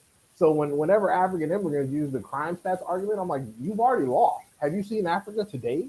Like you've already you have no fucking ground to stand on. I could pull out Hotel Rwanda and be like, is this you? I seen a video of some Chinese dude slapping a black employee there in Africa. I'm like, what? They own that shit, bro. They own I it. said I wish somebody would. That's the big difference between, and they get up so upset when we say that. When we say, man, us FBAs, we different. Somebody said, why did Tony Harrison jump off the stage and go hit? I'm like, nigga, because we just don't play that type of shit. We don't play that. Luis Ayres was talking shit. Shit, like what do you want me to do? Yeah, exactly. What the fuck? Exactly. But if it was AJ, mate, what are you doing, mate? Look at this guy. AJ couldn't even pull out the gangster in the ring, so I know he ain't on no. Man, I'm kind of pissed off. Jared Miller popped dirty because that press conference was funny as hell when he pushed the shit out of AJ. Yeah, he had intimidating. That shit was funny. She sure was intimidating. Y'all think AJ would have washed him? No, I don't think so. I think probably. I think that AJ probably would have won because Big Baby would have probably, gassed out, but maybe not because he was juiced up. But I'm thinking he's such a big target. If AJ hit him with one of them clobbering left hooks like he hit Ruiz with in that fight, I don't know if he's gonna get up from that shit. No, Big Baby got a good chin. Big Baby come in weighing like 380. Big Baby, I know because he's short, but Big Baby stacked. He could take some shots. AJ would have had to work for that W. Yeah, he would have had to wear him down. You know what I'm saying? I know he punches himself or just thinks about that shit and just gets Man lost pissed off art. how He he lost fucked up that everything behind that. opportunity. He He fucked lost up his that family opportunity. behind that. Wait, he lost his family? Yeah, he got divorced and everything, man. Because Oh, remember, he didn't shit. fight for years. So he didn't have no income coming in or nothing. I thought he Remember, was. Floyd hired him as a bodyguard. bodyguard and stuff. And when guys suspended like that, they're not even able to go and really in a gym. You know what I'm saying? I thought he was doing like underground kickboxing, like John Jones did when the bread. Yeah, I dried mean, up. but it wasn't the money that he was used to getting. Oh And damn! So that bitch. yeah, he lost his wife behind that, man. Damn. He lost everything. Shouldn't have been popping dirty. That's just fucked up. Yeah, Yeah, that's true. I agree, man. That was a big opportunity. Like, nigga, you could have had like $1 million plus in the bag. He was gonna have an AJ payday. That was gonna be multiple millions. Yep. But you know what's so funny though? So ironic. He signed this deal with Top Rank and then he got popped dirty again. So Yeah. now Top Rank is having them fight Tyson Fury and sparring and shit. I'm like, man, I kind of feel bad for that dude. They probably letting Tyson Fury be on all types of juice, just pounding on him and sparring. Yeah, I mean, you know, that's the situation. I mean, Miller, like I said, Miller should have went to UCLA labs and talked to that doctor about how to get past drug tests and all that, and just been more careful. Nigga was juicing, taking shit all willy nilly, not learning the tapers, not learning the half lives, and fucked up. Fucked up big time. Do y'all think that Saul could have gave him some information on that? 100%. Canelo could have gave him the dates of the drug testing, so he would have been undisputed by now. He would have been trying to go down the cruiserweight, fuck around with Canelo. He said cruiserweight. He said, like, I get the straps so heavy, let me go down to cruiser, like my boy Nello playing with the weights and shit. Bro, okay, look, y'all. I'm sitting there telling this fucking dummy earlier. Y'all realize that once Canelo comes back down to fight Triple G, that nigga gonna have 2 divisions held up. Well, better Beav and Joe Smith Jr. Whoever unifies that, they're gonna be doing whatever they're doing. So he's not gonna have all the divisions. I'm saying as far as this, because Jamal's not moving up to 68 without a belt being on the line. So if Benavidez can't get the WBC belt because Canelo won't give that shit the fuck up because he wants to fight Triple G for some relevance, because I don't think they're going to just go off their names for that fight. I think they're going to try to say, well, Canelo's the undisputed 68 champ. He just came down, blah, blah, blah. You know, this nigga could have belts for 7 years if he wants to, just like fucking Triple G been having that damn IBF belt. Has he had to defend that yet? Was Zarametta man ain't defended the belt in 2 years. Okay, so yeah, it's exactly what I'm saying is happening. So this is these niggas is really cold with these tricks they play on the public. So you know Canelo's dick riders are b-ball. No one's saying anything about Triple G or that third fight. They wanna divert the attention completely away from that to say, well, he's fighting b-ball. Well, my thing is though, I'm like, if I'm Canelo, bro, vacate the straps at 168 so we can get some boxing, fight Bivol, and then you can fight Triple G anyway. Why does it have to be for fucking belts? And the thing is, if it's not for belts, this is what they're doing. See, this is what I think they're doing. Wait, hold on. They're gonna make Triple G versus Canelo at 168 as a title defense. Yes, title defense. And guess who ain't gonna be able to fight for a belt because of that? Charlo, Andre, and fucking Benavidez. Everybody, Morel they can't even fight each other for relevance. Nah, them niggas can scrap in the meantime. But the thing is, how come only when it comes to Canelo, all of a sudden belts matter again? Triple G and Canelo can fight regardless. If Canelo is really the draw that y'all say he is, why the fuck does he need belts for Triple G fights? The belt's his excuse, bro. Yeah, bro, it's fucking trash, bro. Like, just go ahead. Look, that's what I'm saying, bro. He's gonna say they don't got no belts because he's holding them up from having the motherfuckers. Right. And boom, who's gonna be that second? I mean, who's gonna be that third fight? Ain't gonna be none of them. Hey man, you know those titles and stuff like that. I talk about them all the time, man. They double-edged swords because I think they put too much emphasis on them, and then some people don't put enough emphasis on them. So it's a double edge. But my thing is this: once you get to a status like Canelo, you don't have to fight anymore for titles. You can look at point exactly. Look at Floyd Mayweather. You know, guys that chest left. You know, Oscar De La Hoya, Roy Jones. It wasn't about titles. They made big fights without belts.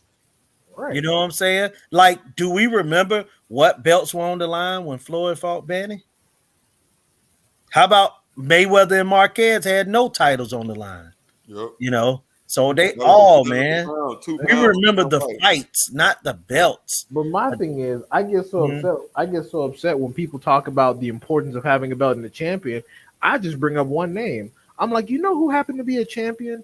Bermain Stavern was a fucking champion. Yeah. How much respect did he get? He got none, but you know what he got? He got the payday. So if you a lower level fighter, I think the belts mean more because you can get a payday. You know what I'm saying? No, like Stavern fought Wilder twice because after he won, then he became mandatory again. Those were coincided with him, his biggest paydays.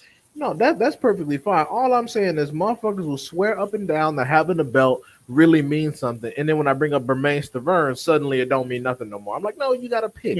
You got to pick. Either Bermain Stavern was good because he had a belt, or belts don't mean shit. It's literally either one. Either or. I get tired of these dudes. I get so tired of these fucking dudes. All of a sudden, it's like, well, you know, this person has a belt, so they're automatically good. Okay, so Wilder's resume is solid. Then he fought Bermain Stavern, Tyson Fury. Oh no, Wilder's trash. Blah, blah, blah. Man, these guys get in arguments with me because I be saying, man, that Katie Taylor and all these girls is garbage, man. They be like, oh my God, you're talking about some Amanda Serrano and this and that. But look, I ain't never say Amanda Serrano was garbage, but Katie Taylor is garbage. And I'm just saying, a lot of these champions, men and female, be garbage, man. Man, and he that gotta girl be bragging will be Taylor, Julius. I don't know why they fucking going back and forth with you. She got some robbery shit. Not once, but twice. The only fights I seen her in, she looked like shit, and she robbed the fucking opponent. Look like whoever said they got Julius fucked hot up. garbage. Hot garbage. Yeah, Charles like, Martin. You see what they doing with Michaela Mayer right now, trying to act like Alicia wasn't calling her out. I ain't hearing that shit. She can do whatever the fuck she want now. You know what Alicia's doing, because the chick, what's her name, Hannah Choi, with the other belt in the division, she on the zone. She doing what Errol Spence doing. Clean her up, make it for undisputed. That's it. You see how they're always trying to pressure the black fighters? Yeah, get off your network, go take less. Don't go do that beneficial thing for yourself. We don't like that. Nigga, you know you can't do that. But the thing is, fucking Baumgartner is doing the extra work by putting Mayer in a position where she can come up on undisputed if she happens to beat him. If you beat me, you just be getting my belt. You have one more fight. I'm doing the extra work while you fight this fucking nobody ass bitch to make our fight bigger. You're not making our fight bigger. I'm making our fight bigger. And I agree with Mayer for re-signing with Top Rank, and it's for one reason. If you're gonna make similar money, you know what I'm saying, to fight, you better fighting where everybody can see you. Yeah, you know what I'm saying? Facts. Oh, yeah, they promoting the shit out of her because she like and also they really got right now too. Yeah. And hey, I'll tell you this too. They need to talk about Mayor boyfriend while they at it, because he done got blackballed out of the NFL. This guy was the best punter in the NFL, but he was a flashy black dude that you know what I'm saying? King? Yeah, that's a boyfriend. I did not know that. Hey, Mark, I like that boy. I like that. I told y'all she was blackball. I told y'all she was a snow bunny. I've been saying. I didn't know she was down with the swirler thing. Yeah, she liked the swirl. Yeah, she on some snow bunny status. Why do you think all her photos are her hugged up with just nothing but black dudes? Yeah, that's her boy. That's her boo right there. Hey, don't let Craig talk like this. Oh, there you go. Oh, I said, don't let Craig he go cover because he usually have a lot to say about her. Oh yeah, Cry didn't know he dated the football player. No, Man, Cry- like I say, this Cry- guy was the best punter in the NFL. He was flashy, and John Gruden, a race soldier, a bona fide race soldier, to the point he got kicked out of the NFL, blackballed this guy because he didn't like his flashiness because he said he was a punter. Well, Nah, no, John Cry- Gruden's a weird nigga, man. Cry just didn't like it when Julius said that Serrano was weight bullying bitches. Yeah, she a weight bully. Yeah, now look, if anybody else in the world, if Devin Haney went down to 115 and then the next fight he fight 26 and then fight 22 and then go back up to 30, we would call him a weight bully. What is Devin Haney doing down there fighting Chocolito? Like, come on, man. And she do that, and they sit up here, man. What she's doing is astronomical. It's so great, man. Please, weight bully, Oh, a bona fide weight bully. No, I forgot she went all the way down to like 115. Yeah, and then they like, try to she's say like- she's a 7-division champion. The girl fight at 112, 115, 118. Come It's on, smart man. for marketing purposes, though. Yeah, it's good for marketing, but it ain't nothing but a weight bully. Like how they try to say Manny's an A-division champ. That shit is annoying. Hey, here's the thing about Manny, and y'all can look it back. And this is the Dan Raphael is one of the guys that started this. I hate that, The- man. the Me and man this nigga got won- real beef, Julius. the He man- blocked me. I agree. The man won a so-called title at a weight class he never fought for a world title at. But just because he won some fights, they just assumed. I think Manny is a 6th division, but there were 2 divisions he never won a world title at. But you know, IBO belts. IBO yeah, belts. yeah, exactly. So that's why I say, man, these guys will make up the rules as they go, man. It's funny as hell too, because for a lot of Triple G's career, the majority of his title defenses were defending the WBA regular and the IBO belts. But all of a sudden, when Tank decided to take a career WBA regular belt, It's a secondary title. Yeah, Right. they call oh, Tank's still smoking Reggie. Nigga, this nigga literally was on the pound for pound list for Right. smoking Reggie. Yeah. They're not gonna like Tank till he not with Mayweather no more. That's what these gay weird niggas is trying to do. Yeah. And then the thing is, I don't care if Tank leaves Mayweather. Mayweather is, I can see why Mayweather is annoying, but he needs to stay over there on the PBC side with Al Heyman. Where you can Oh, he ain't leaving now. He didn't say he was leaving now. Yeah, I could understand why dealing with Mayweather would be a headache and a half. That nigga's got personal problems. Yeah, But you know, yeah, well, he That needs nigga's to, an Hold ego on, Julius. tripper. Julius, you didn't hear the coach. what's that? Yeah, you didn't hear Tank and the coach beef. Oh yeah. I heard that. That was good. That was good entertainment, bro. At You think you know, them Tank went guys too were far? upset. no, because Tank gonna need to learn how to talk since Mayweather not gonna be speaking for him no more.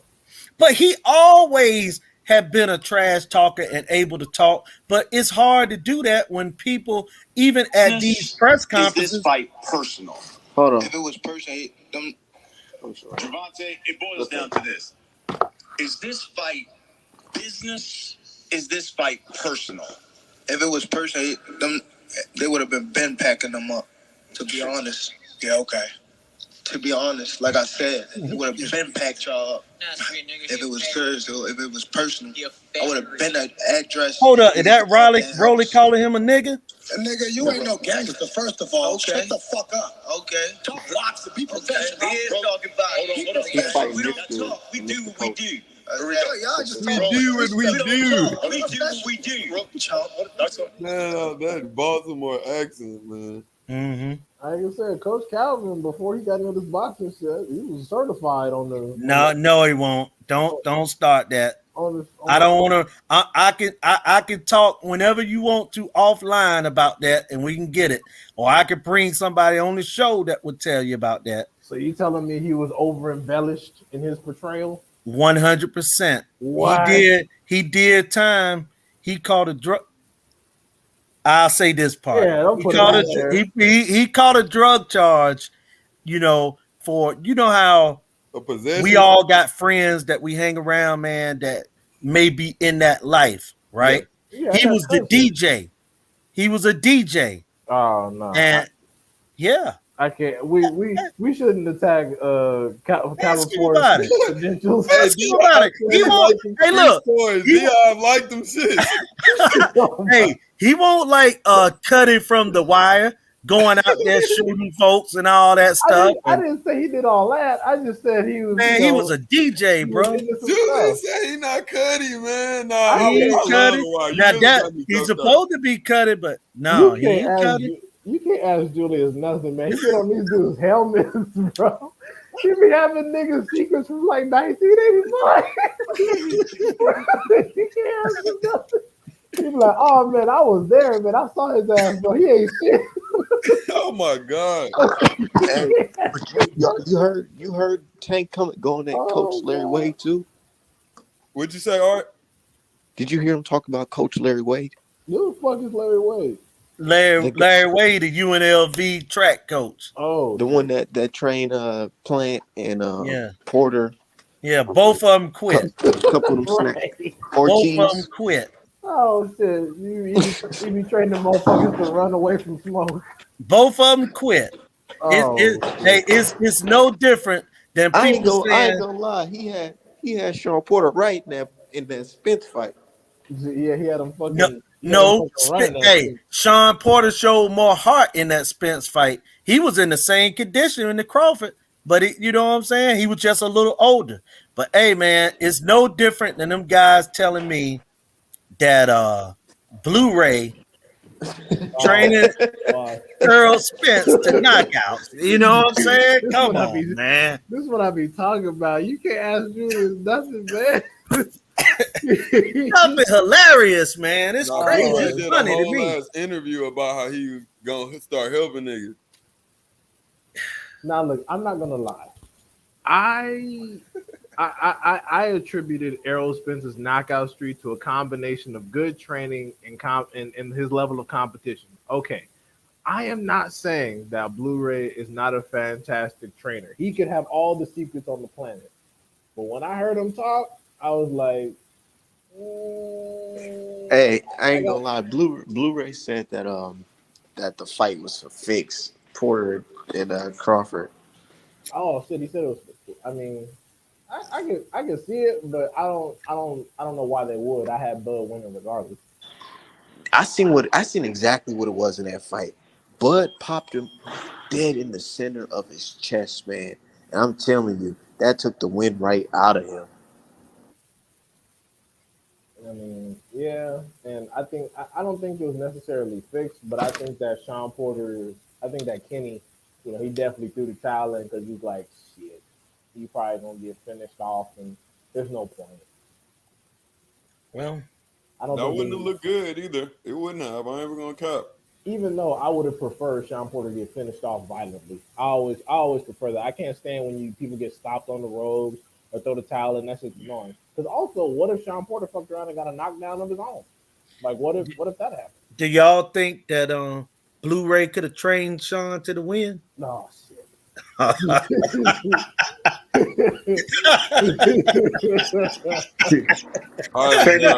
knockouts, probably. Oh man, Porter looking extra ripped in the fight. I like, who else is Blu-ray trained in boxing? I really wanted to see that Devin Haney thing, though. I'm gonna keep it 100. Yeah, Devin need that though, for real. Devin need that for the culture, man. And I mean that, and I'm just being real about it. He got a lot of Anglo-Saxons on his team, and they seem very excited about having these guys. And and I still hope he win his fight, but I just gotta keep that 100, man. Yeah, when I found out that Mickey Bay is fighting, I'm like, so it's really gonna be just your dad and Davidson? And they fighting that fight in Ghana. So Ben Davidson is really training him for this fight. Boy, ain't no telling how this fight gonna end now. Good, man. What? Bro, I ain't gonna lie. My mind been all over. I didn't think about that. He ain't gonna be the same. What fight? What fight y'all talking about? This fight. If Mickey Bay, Ben Davidson is training him for this fight. Oh, you talking about dude, you seen the sparring with To Go and George Kambosos? Yeah, that shit was garbage. That Ben jab was Davis in is his fucking face bad all luck, bro. night. That jab was in his face all night. I'm like, bro, if that little nigga jab hitting you like that, Devin Haney about to probably get a record high of jabs. Hey man, I ain't saying that Devin ain't gonna win this fight, but it's a possibility he won't be as sharp as usual because I'm telling you, man, Ben Davison, and that's my thing is this. I gotta say this, Art. I'm sorry, man. Why throughout the history of America, black folks always want to put these white people in positions, even if they've done nothing. They've done nothing, man. The guy, Tyson Fury, is older than him. So he ain't lead him to nothing. DJ Saunders just got his face broke and quit. And on the stool. Tyson Fury fired that ass, man. He went to Sugar Hill. Yeah, man. Sugar Hill, absolutely. So I'm just saying, man, like, come on, man. And again, I go back to it, talking about murdering black folks for saying they gonna slap white folks. Hey, man, y'all can have them guys, man. I hope Devin win his fight, but it's a whole lot of Anglo-Saxon love. Yeah, it seemed like he only fucked with him because the shit around him. Because what is he doing for Devin at all? Nothing. He can't. He's never fought. He's never fought before. It's just like really. Let's be honest, man. Art Man could train Devin better. Art Man actually get in there and shake it up in the ring. This guy never done nothing. All he ever do is get around a few people like Breadman, make a few statements, and they say, "Oh yeah, he's a sharp-minded guy." Talking stuff he heard other people talk throughout the years. Next thing you know, this man, Devin Haney, will be giving him a percentage. He don't even get credit for the Tyson Fury fight. The one that they claim he won the first fight. That was Sugar. Wasn't that Sugar Hill? No, that was Davison the first fight. Oh, Sugar Hill the second and third. But yeah, he got a draw on that motherfucker. Yeah, in a fight he lost. It looked like how can you take credit for a fight? The man got knocked down twice, and the second time he went unconscious for a second. And then Ben Davison has been training Josh Taylor, right? So, so Josh looked the worst he ever looked in his life last fight. Right. So he got one undisputed dude, which is Josh Taylor, which he can brag on, and then he also trains Lee Wood, and Lee Wood was getting his ass fucking taxed until he got that shot off at the end. Smoke dude. And hey man, hold up. I gotta say this too, man. Josh Taylor and Ben Davison is almost the same age. So really, how much did he really teach Josh Taylor?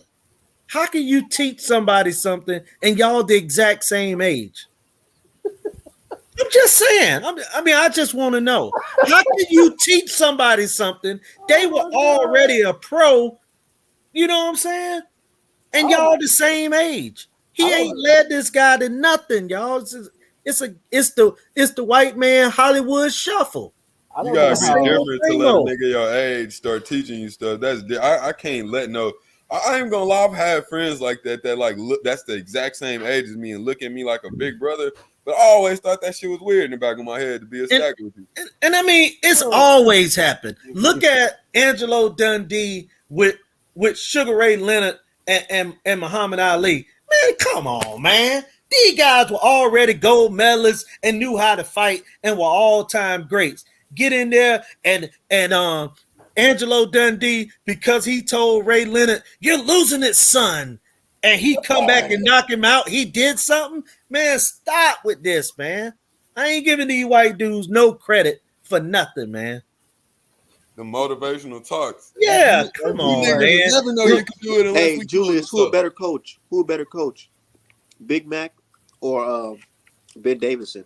Hey, that's a good one, man. I don't know.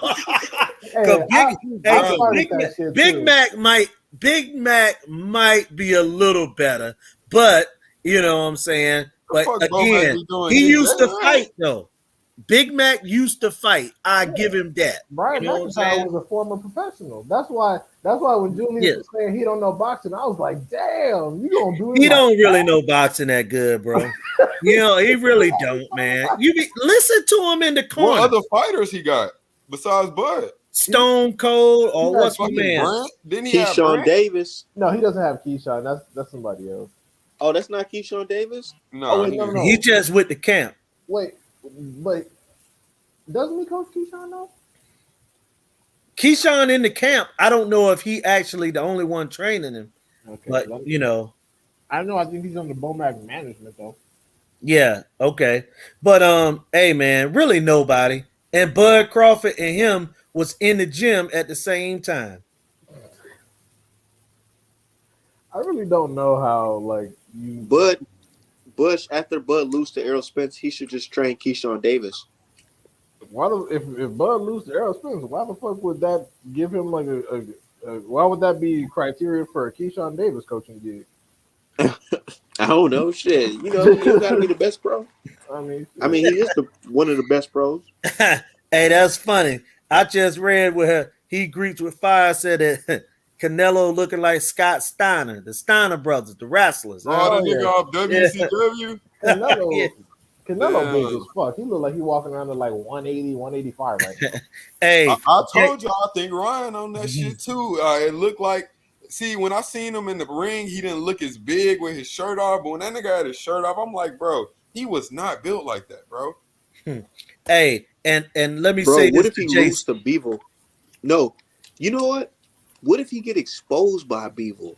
It would be the third. It wouldn't be the time. first time he got exposed. He's been Nigga, exposed fifth, 3, sixth 4 time, fucking nigga times. outboxed by everybody, bro. These niggas say But this he's the- time he get exposed to the newer generation of Canelo Dick Riders. These niggas have YouTube. They've seen it. Why do you think they don't? Why do you think like they've seen Canelo on YouTube? I Why- said the new generation of Canelo. Right, Dick Riders. right. No, because most Some of of them, those- most of yeah, them are, Yeah, the So, one that fucking played the TikTok videos of Canelo dodging Danny Jacobs and then knocking out Kirkland. right, exactly. Yeah, no, The little those edits. dudes. Those dudes have already seen the YouTube footage because you know what? They have enough sense to know that Benavidez, Charlo, Beterbiev, those are all fights I don't want to see Canelo in. They have enough information to know that much. Hey, hold up. Let me say this, Jason. I'm not saying it low key.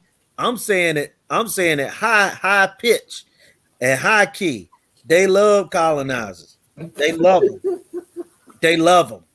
They'll protect them with their life. That's what the father said. I didn't say that word.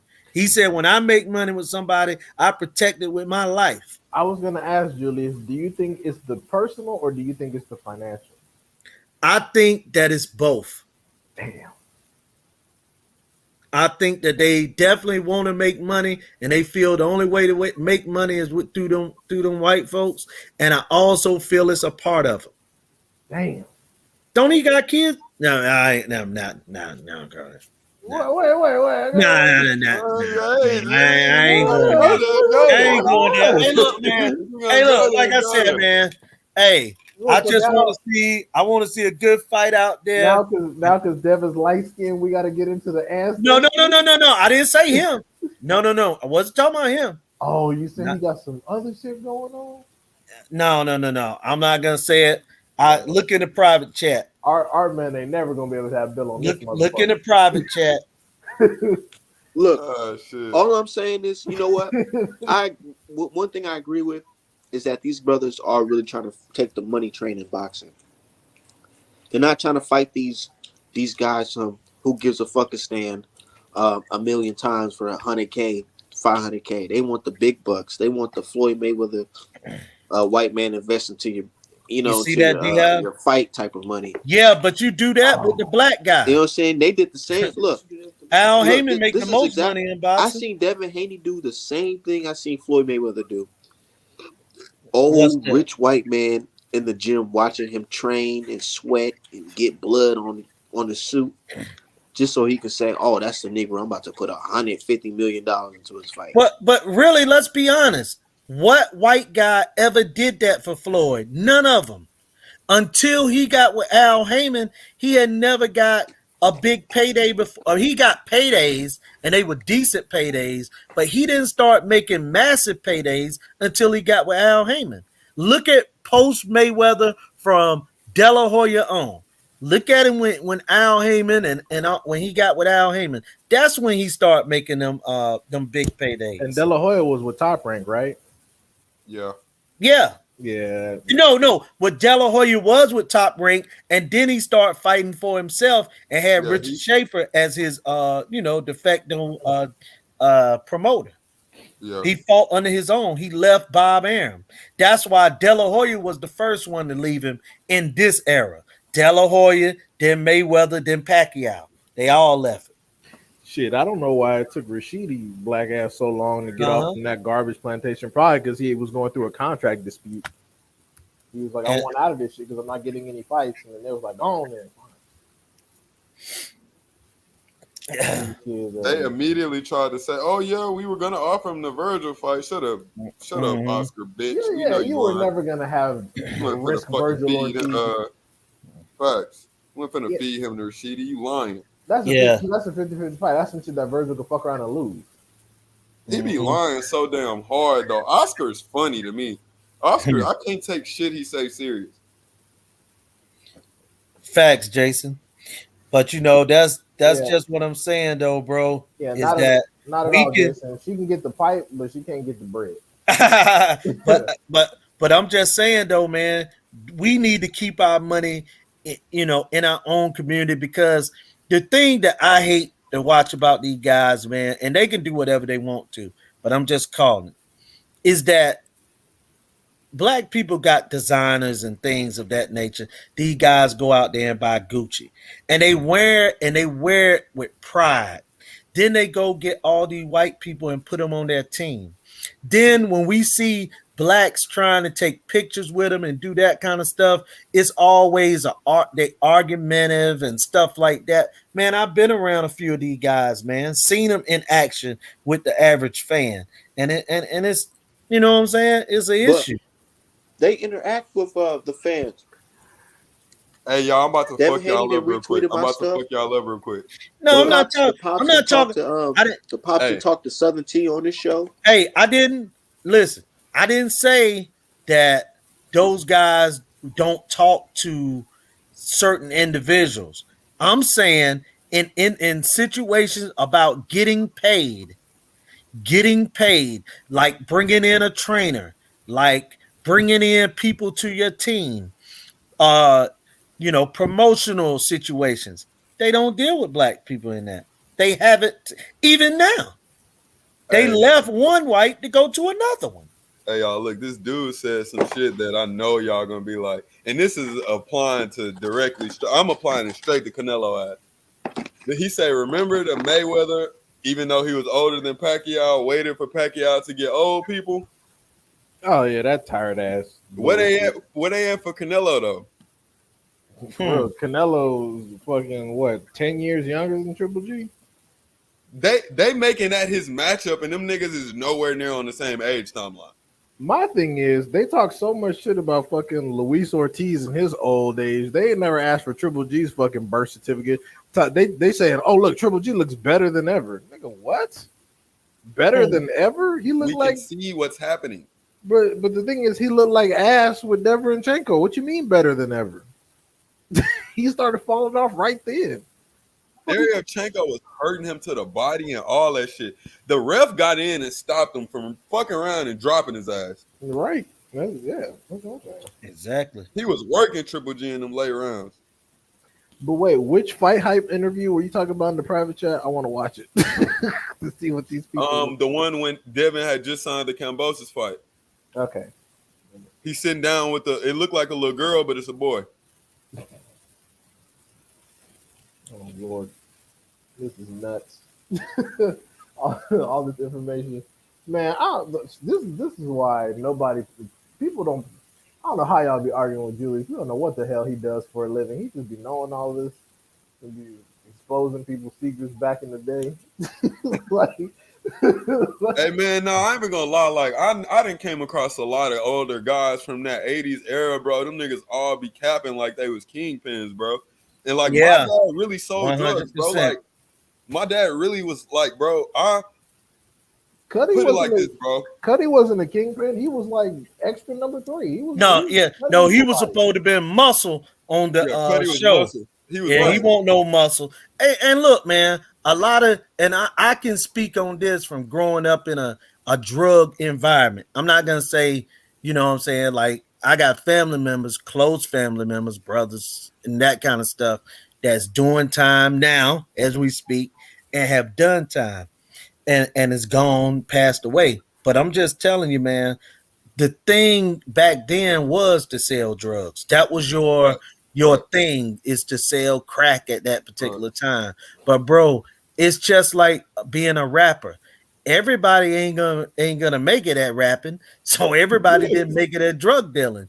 A lot of people were lying. They used to, act like they. Some of them used to get robbed, and some of them, you know what I'm saying, was capping, or they sold a little bit but didn't make no money. You know what I'm saying, man? But look, you can't go back.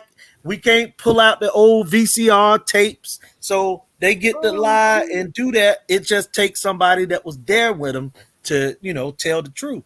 That's just like people that have been in prison always talk about penitentiary tales. Niggas be talking about how they had like 3 Ferraris and 2 mansions and 80 white bitches when they was on the outside, and they like, all right, nigga, shut up. and getting to the prison and jail stories. A lot of times we hear these stories, these guys talk about what they were doing in jail, and some of them, bro, they come into jail and they come out with plaited hair. Now, I'm gonna ask you this question. How do you think they got their hair plaited? They had to sit between somebody's leg while they do their hair. So that's what I'm saying, man. Like, sometimes let's stop it, bro. Be honest about it. Like, if you was around, that's how it went down. How else? They were getting their hair done. They would sit down, the guy would sit, and they would go between that guy's leg and he'd do their hair. Just like they do out here on the street when they do it. Ain't no chairs like that. God. I can tell when Julius, because I'm younger than Tank. I can tell when Julius was my age, he'd be that dude sitting in the background, probably drinking a soda or something, and then the fucking gangsters be like, wait, nigga, how long have you been standing there? Oh, bullshit. Like, I ain't gonna say shit. They're like, all right, cool. Yeah, man. Just like, wait, how long have you been fucking standing there? Man, I'm just telling you, man. It's a lot of these stuff, man. It's just the facts, man. Hey, I'm about to send art. Like, it's funny you say that because, like, growing up, man, my uncle was like, man, he one of them like Pee Wee Kirkland stories, bro, because he was so good at football. But my dad he showed him how to get it, and I'm finna send y'all a picture. I'm finna send Art a picture of him. I damn near want Art to make this a shirt of my pops, no cap. Oh, God. Because this shit like some paid in full shit. But like, yeah, my dad used to tell me that all the time. But like, before I start getting in trouble, he used to always tell me, like, man, you go to jail, these niggas gonna tell you anything. They gonna tell you they were fucking this, that, and the other. These niggas gonna be, and they doing all that to butter you up for some shit. Yeah, because a lot of them be in jail and they ain't gonna be getting out no time soon. So what they be doing is they know you might be in on something. You're gonna get out in 30 days or 40 days. They want you to start dropping money on their book. You know what I'm saying? You be like, oh yeah, that's the OG. And a lot of times the OGs be crackheads, man. It was a guy one time, man. I was in jail back in the day, right? And it was this dude, and he was like he was the thug. He was also like the preacher in the church, in the jail, you know what I'm saying, in the cell. And it was an open cell. So they would all meet, we would meet up, he would do a prayer, and you know what I'm saying, and he be doing Bible study in there and stuff like that. See, and this was, one of my real first times ever really doing any, you know what I'm saying, like was in there. And so I see the guy and we get out, he was a dope fiend. You know what I'm saying? And I mean, he was in there and he was hard in there, praying, talking about staying out of trouble. about how he got all this drugs he got caught with, and the Lord changed his life. Bro, he was a straight crackhead out there on the street. And he used to run with this white guy who used to act like he was hard in there. And he was a cross dresser outside the walls, man. So that's why I say, man, these guys be in there and they just be talking, man. Like the real ones that's doing it, that's making calls in there, like, man, they ain't saying nothing to you. You know what I'm saying? They ain't talking to you. Well, Jason, I'll say this: you can sell drugs in 2021 and 22. However, it better not be no weed. You better be moving some shit you can get some real time over making bread. Because other than that, you ain't really making no money. Also, I'm looking at the Devin Haney video y'all talking about. Are y'all sure that he's mixed? Because he Devin color. Man, that little nigga looked bright than the motherfucker when I was looking at it. He's the same color as Devin. I don't even want to ask Julie. She's gonna whip out some photos and shit. Look at that little nigga hair though, bro. He's gonna be like, Julie's gonna be like, I was there. I saw the whole thing fucking unfold. In the private chats. No, all right. I mean, Oh shit! you, He ain't wasting no time. right. No time, bro. Well, you know more about it than me because I haven't done any research into that. I'll admit it. You know, He used to be a P too, bro. That definitely got Yep. something to do with his choice of women. Are you talking about the little boy or Haney when you say that? Little boy. Oh, okay. You talking about the little boy. I'm talking to Julius though, because Julius is scared. yeah, the little boy, yeah. Oh, okay. Thank goodness. That little nigga is definitely white, bro. Yeah, I mean, it was all right. Like I said, I haven't done any research into that aspect, so I'm running with what Julius said. Yeah, I don't know. He got the fucking bios. Because I don't know nothing about fucking Devin's father's life except that he owned a gym or some shit. And You remember I told you to go and look at that story about him and Jeff Mayweather, remember? right? Go look at that. Oh, Just Google that. shit. Okay. But yeah, Jason, you're right. Selling drugs in 2022, man, you're just gonna end up catching a charge of a manslaughter, because if you really gonna make any money now, these guys be They be dealing with that stretching that fentanyl stuff, and man. stuff. Yeah, man. That So that the yeah, Edna and all. I ain't right. gonna say the real name, but Right. Yeah, the that ethanol. null. Yeah. That null. Yeah, Most- you're that gonna end stuff. up catching a charge, man. Yeah, A most of real they be one. getting people. It's funny because people don't realize how corporate a lot of that shit is because most of that shit comes from China. So a lot of the times, a lot of certified medical professionals are really the distribution to the streets with that shit. And a lot of these free clinics in Middle America, a lot of these pain clinics that are supposed to just handle that are just supposed to control pain. That's where motherfuckers be getting it from. Except the difference is the guy with the MD degree is not gonna go down. They're gonna tell on your ass. Hey, did y'all see what your man Jason said?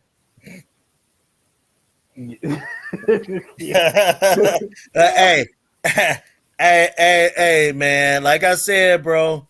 Hey, man. Sometimes people we really like, we want to stand behind, man. They, Well, I'm not concerned yeah. with I'm not concerned with Bill. Bill's not a boxer. He just some nigga daddy. I'm focused on that. He said just some I nigga hear you. daddy. Yeah, look, I mean, let's get real. Yeah, Like, man, you're right. Sometimes that apple don't be falling far from the tree, but hopefully we're wrong. I'm wrong on that one. well, right now he with India Love apparently. So Right, I got you. hopefully Hey. he don't get that pregnant. Though.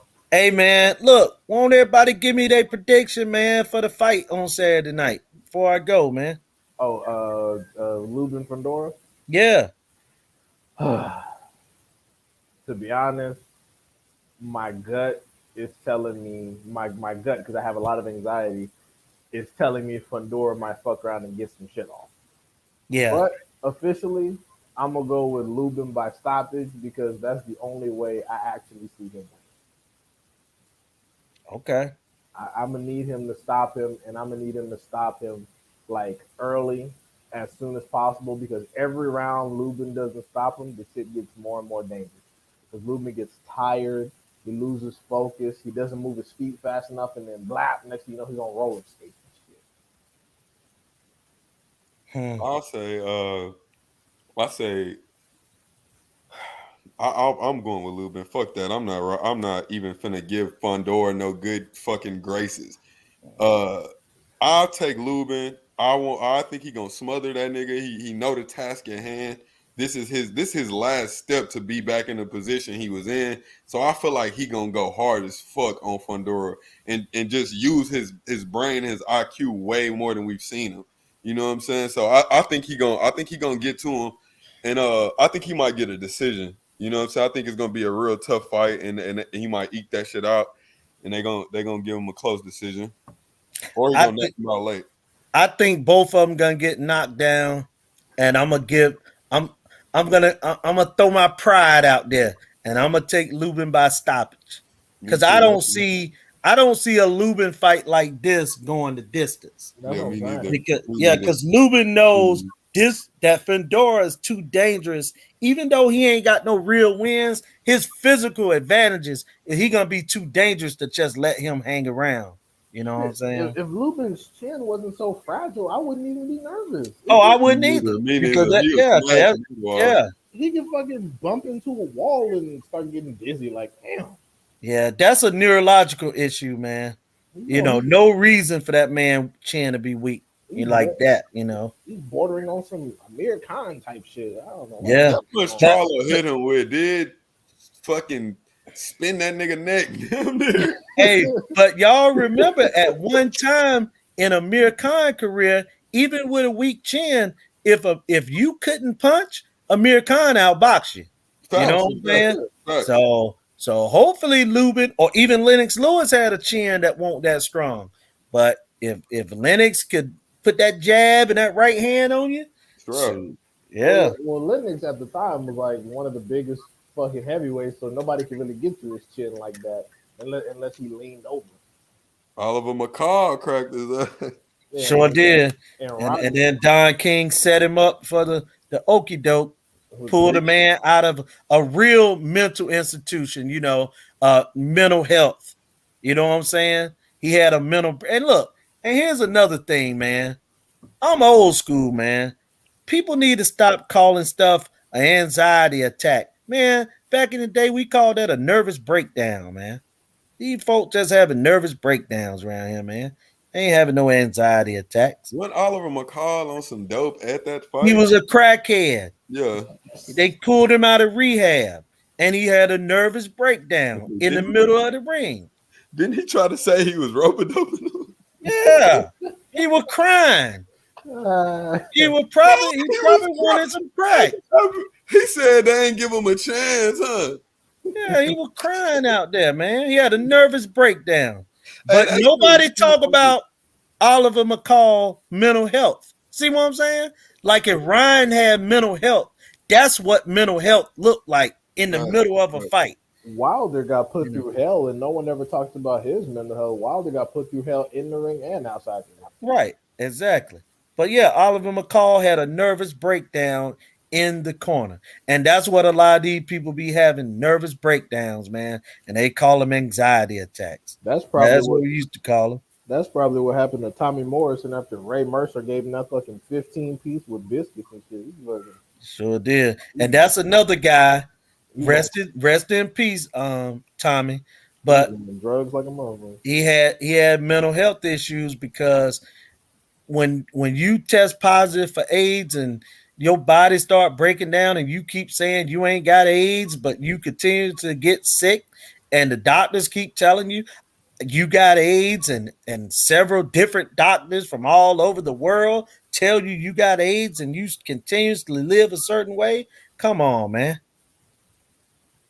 Yeah, that's crazy. But I mean, his chin was never going. Hey, he had to stop boxing around that time, or they was once fight. You know, I'm gonna be honest. I wouldn't want to get no blood on me. And that's what I was saying. Yeah, but that was really before the medicine got the way that it is now. You know what I'm saying? Like it may be a point where they can fight with that, but because they do every other sport in the world, you know what I'm saying? But yeah, he had to stop. He had one fight, HIV positive. He fought in Japan. Shit. Oh shit. Yep, his last Did fight. they think it was like a gay person disease then? That's what they claimed it was. Yep. They thought that, did they think he was gay? No, they only put that towards Magic Johnson. You know what I'm No, they saying? really? Yeah, they said Magic might have, been knocking the boards off, but they never said that about Tommy. I wonder why. Exactly. Keep in mind, like Magic Johnson, giant, buff, 7 foot tall, black NBA player. You know, he's getting all types of pussy. Like didn't they say that him and Will Chamberlain used to like mess with broads between? Man, like, I've been abs trying and to shit? watch that documentary that they got or that biopic. Yeah, Man, that shit a good show. Like, I'm The not sure how HBO? much is true. Hey, Yeah. did you That see the shit part fire. where they was talking about the mob? Huh? They was talking about the mob because one of the mob was trying to buy out the coaches or something. I haven't got to. I watched the first 3 episodes. I haven't seen that part yet. Well, I think that some of it is true because Norm Nixon, his son, actually played him on the show. The actual actor. Norm Nixon was a guard. Like that they nigga got killing it on the show too. He killing he it. is okay. Yeah, he doing good. So they got different guys that was around that era that played on the team to come in and do certain stories. Like the Lakers are not backing that story, and Magic Johnson don't like it because it's gonna tell some stuff about him, man, that they don't want to be put out there. Because You I know was what I'm I was like, oh shit, they hit basketball in the mob. What? Yeah. Mob was in every fucking I thing. thought that was just a boxing thing. No, they was fixing games. I mean, if you go back, and I think every major sport has had at least one scandal of point shaving. That's what they call it. 1918. Them niggas 1918 Arnold Rothstein fixed the World Series or some shit like that. Right. Back in the 80s, they had the mob fix the Arizona State game with point Stephen shaving. Penney. My man went to prison behind that. Yeah, and he was cold as fuck too. Then I heard Michael Francis talk about it with like Boston College. He had some Boston College kids doing that shit. The mob fixed the 1960 election, bro. Yeah. They had JFK sweeping the South. Once they pull that shit off, everything else is a wrap. Right. like once the mob infiltrated the cops, bro, it's just a wrap, bro. Hey, look, man, I gotta go, guys. I'm gonna definitely holler at you. Hey, are you doing a fight party art on Saturday? Yeah, I gotta go too. And most definitely I am doing it because that's gonna be an entertaining fight right there. Yeah, man. I'm looking forward to that joke. Undercard? Let me look it up real quick before we go while I got my box record. It's not that shit ain't pay-per-view, huh? No, it's Showtime. Okay, yeah. We all Tony Harrison got Sergio Garcia, so I know that that's gonna be a decent fight. Now Who's Garcia again? Yeah, he 33-1. His only loss was to Fendora. He from Spain. That's the dude who just fought Fendora? Yeah. From Spain. That's a decent little scrap. Yeah, Tony didn't look good his last fight, man. He didn't. I hate to say that. I like Tony, but Tony looked shot. He looked terrible in his last fight. Yeah, he looked like a shot fighter, man. Dude. That nigga was coming up from 47, right? Yeah. Yeah. Like Tony looked shot, bro. They got Jamonte Clark on it, and he's fighting this random dude named. And he the one had a draw with Fendora. Yeah, I was at that fight live. I seen him beat that man. And you saw him get knocked out by Gaucher too, right? No, that was Gaucher knocked out. That was at the show. That was when the COVID cards. Damn, I hate to get knocked out on the COVID card. It's quiet as hell. If I hear your ass get knocked out. Jaleel Hackett's fighting. And him and Dorian Kahn. Right. And then they got the rest of it is pretty much ass. I don't know who the fuck these guys are. They got Brian Perella, who Tony Harrison got that draw with. He's fighting some undefeated Mexican dude, so that shit might go left. Yeah, they trying to get him the fuck out the way. Yeah. Well, then Ugas beat Ugas White knocked the hell out. Yeah. Ugas went in there and beat the hell out of him. No doubt. By the who? Out of Brian Perella, the guy Oh, Tony yeah. Harrison got a draw with. And see, man, that's what I said about them Cuban fighters. Like they'll come over and they're gonna do good in certain fights, and then other fights they're gonna get beat, and we're gonna be like, man, but that guy's so slow or this or that, you know. We But gonna see in that Spence fight, most definitely. I ain't can't gonna wait lie, for that that. go Shay, Shay Clark stoppage was a Hey, little. Rim, you got your tickets for the fight yet? Yeah. all right, man, y'all take care, man. All right, have a good one, dude. My Okay. partner All right, actually got him. My partner, I had sent him some bread. He got our room and our tickets. What? Yeah. Shit, but all right. Shit, let me know how that shit goes. It's gonna be lit. Oh, I'm finna be in that. Man, any of them fucking lame ass niggas been in this chat talking that shit. Hey, I'm gonna be at the fight. I ain't gonna lie though. Don't come up to me, bro. I'm gonna slap the shit out of one of y'all and we gonna get kicked out this shit. That's gonna be stupid, bro. Please don't do that because we gonna all have a terrible night. Like, if you got something to say to me, wait till we outside or something. You feel me? No bullshit. Because I ain't gonna lie, I'm not finna let nobody get in my face. I'm not finna let none of you niggas come up to me saying nothing racist, none of that shit. So, and I'm not little. I'm fucking damn near 6'1". So if one of you niggas come up to me, I'm putting y'all in the headlock, okay? Especially if you 5'4". If you 5'4", I'm getting my little brother to whoop you. So it'd be a bunch of 5'4" niggas in my mentions talking shit, bro. It's like I'm not even fighting you, bro. It's like beating up a little kid. Yeah, a lot of these dudes are real little. A lot of them not even old enough to fucking drive a car, so I don't get one. Exactly. But shit, hey, I gotta get up out of here. All right. Thanks, See y'all Al. Have later, a good one. fellas. All right, we gonna run it back. Later. For sure.